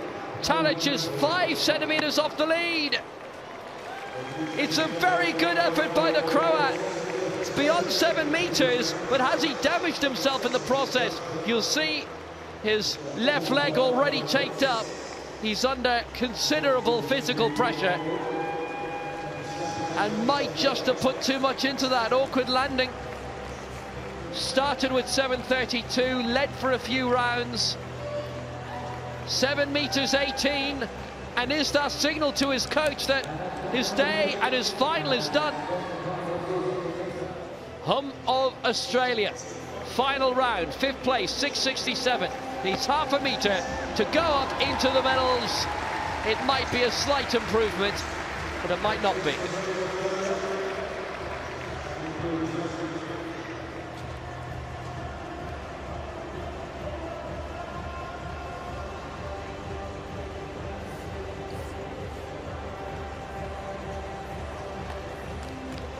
And Hum has his best attempt of the day, but he stays 5th, 6 metres 78.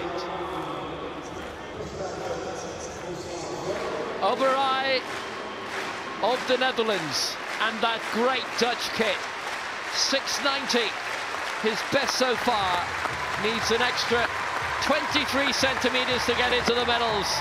And I think that's a foul. It's a red flag. He was well over the plasticine, and Oberij will finish in 4th place. It matches his Rio result, having won bronze in the triple jump in the last World Championships. He was 5th in the long jump there.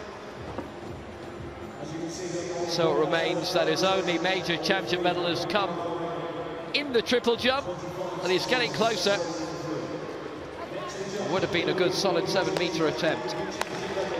So we have 3 left to go. Romli with another championship record, 7:37. Prudnikov and Tadic to go after this. Can Romley put it beyond them? Oh, that's another 7-meter effort, but not as long. It's a white flag, but Romley, having had 3 very good efforts early on, lying in the medals, 3rd place throughout, he's really turned it on in the last 2 rounds, and that's why he's the champion he is. Asian Games, Asia Oceania, the combined championships that were in Dubai in the rain in April last year. World champion, Paralympic champion. If there was anything else available, he'd probably be champion of that as well. It's another 7-meter effort, no improvement, 7 meters 11. He is our leader and he is our potential gold medalist. We'll know in the next 2 minutes if he can stay there.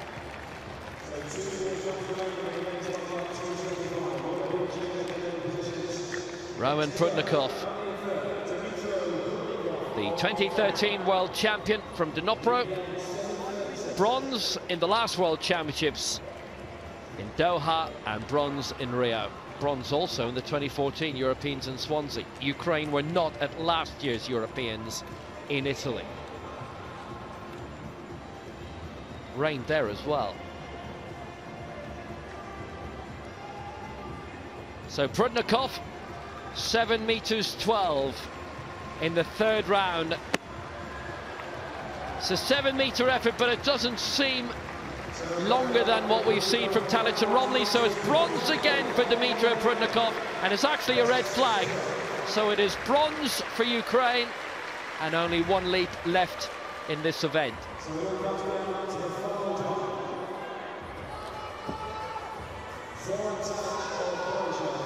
And those Asia Oceania Championships, by the way, in Dubai, it was the worst flooding, I think, in the middle day of those championships they'd seen there in 30 years. There was flooding in Grosseto before the Europeans. So the law of averages will be fine for the next few years. So, Zoran Tadic of Croatia, the European record of 7:32, set in the opening round. Grimaced on landing the end of his previous attempt.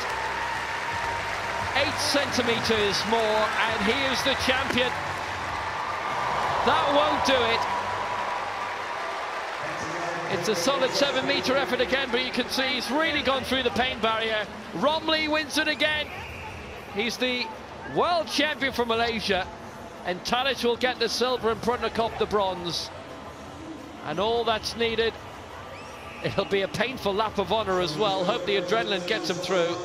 It's a good result for Croatia. He has the European record. That final round attempt didn't break 7 meters in the end. It was 6:94.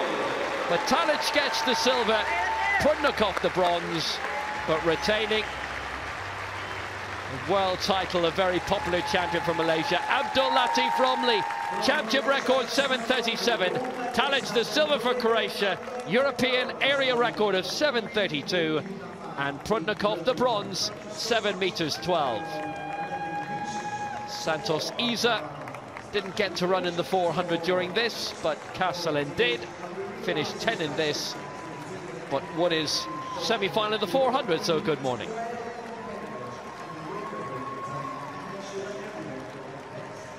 Well, here's the result in the men's shot put, the F33. Kayina of Algeria with a winning put of 10.43. Daniel Schall of Germany with silver, 10.36. And Giuseppe Campocci, 9.60, takes the bronze.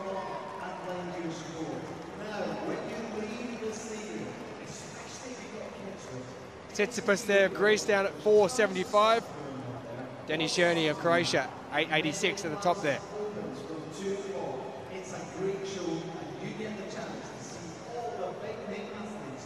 Well, it's been a happy crowd here this morning. Plenty of Union Jacks out in force, and there will be for the remaining of these championships as well, as they look for more gold.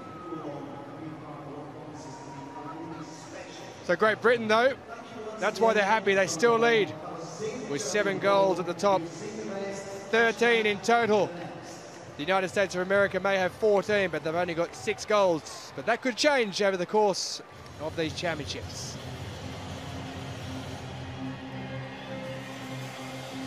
Plenty of others there with just the one. No doubt they'll improve as well as we go along. While we work our way down, Ireland may well have themselves a gold medal tonight with Jason Smith in the 100 metres. And everyone else looking to work their way up the medal table, as are the likes of Spain, Italy, Sweden, Thailand, Turkey, and the United Arab Emirates.